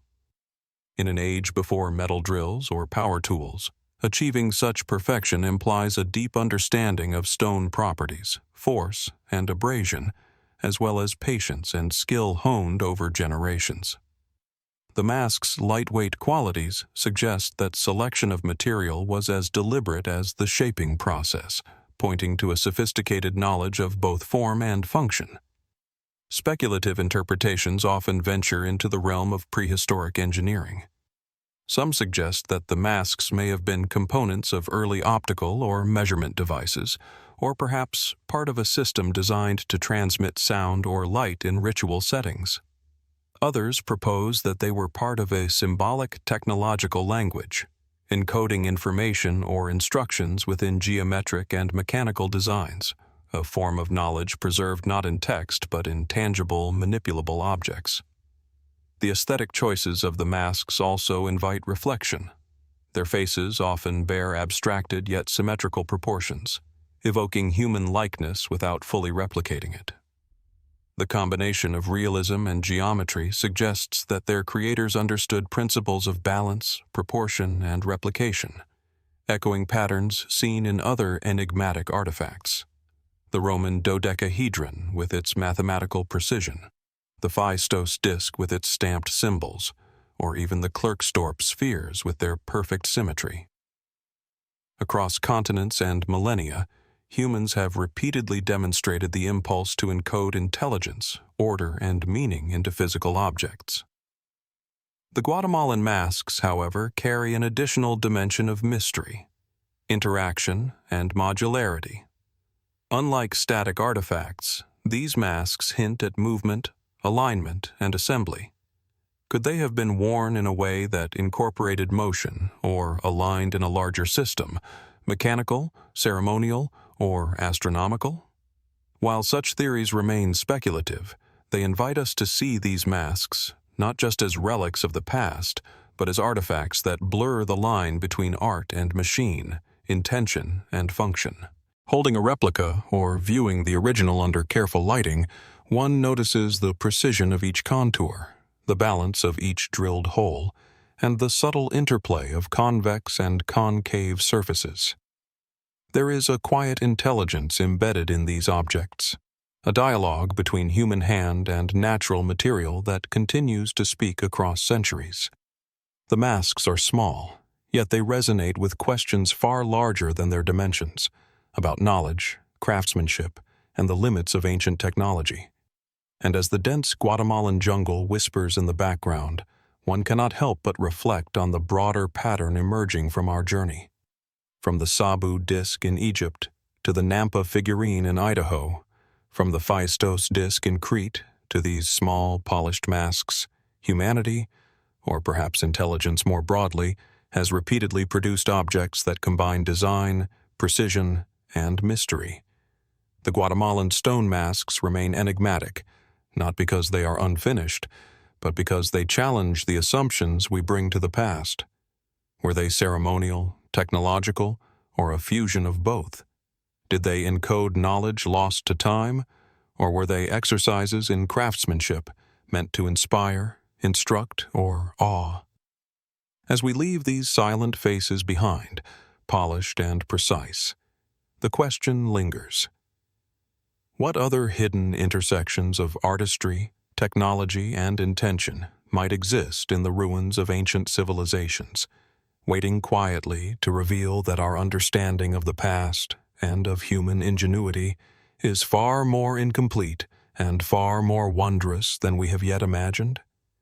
The Guatemalan stone masks, small, intricate, and mechanically suggestive, remain silent witnesses to a sophistication that transcends time, inviting curiosity, investigation, and the persistent wonder that drives our exploration of the unexplained.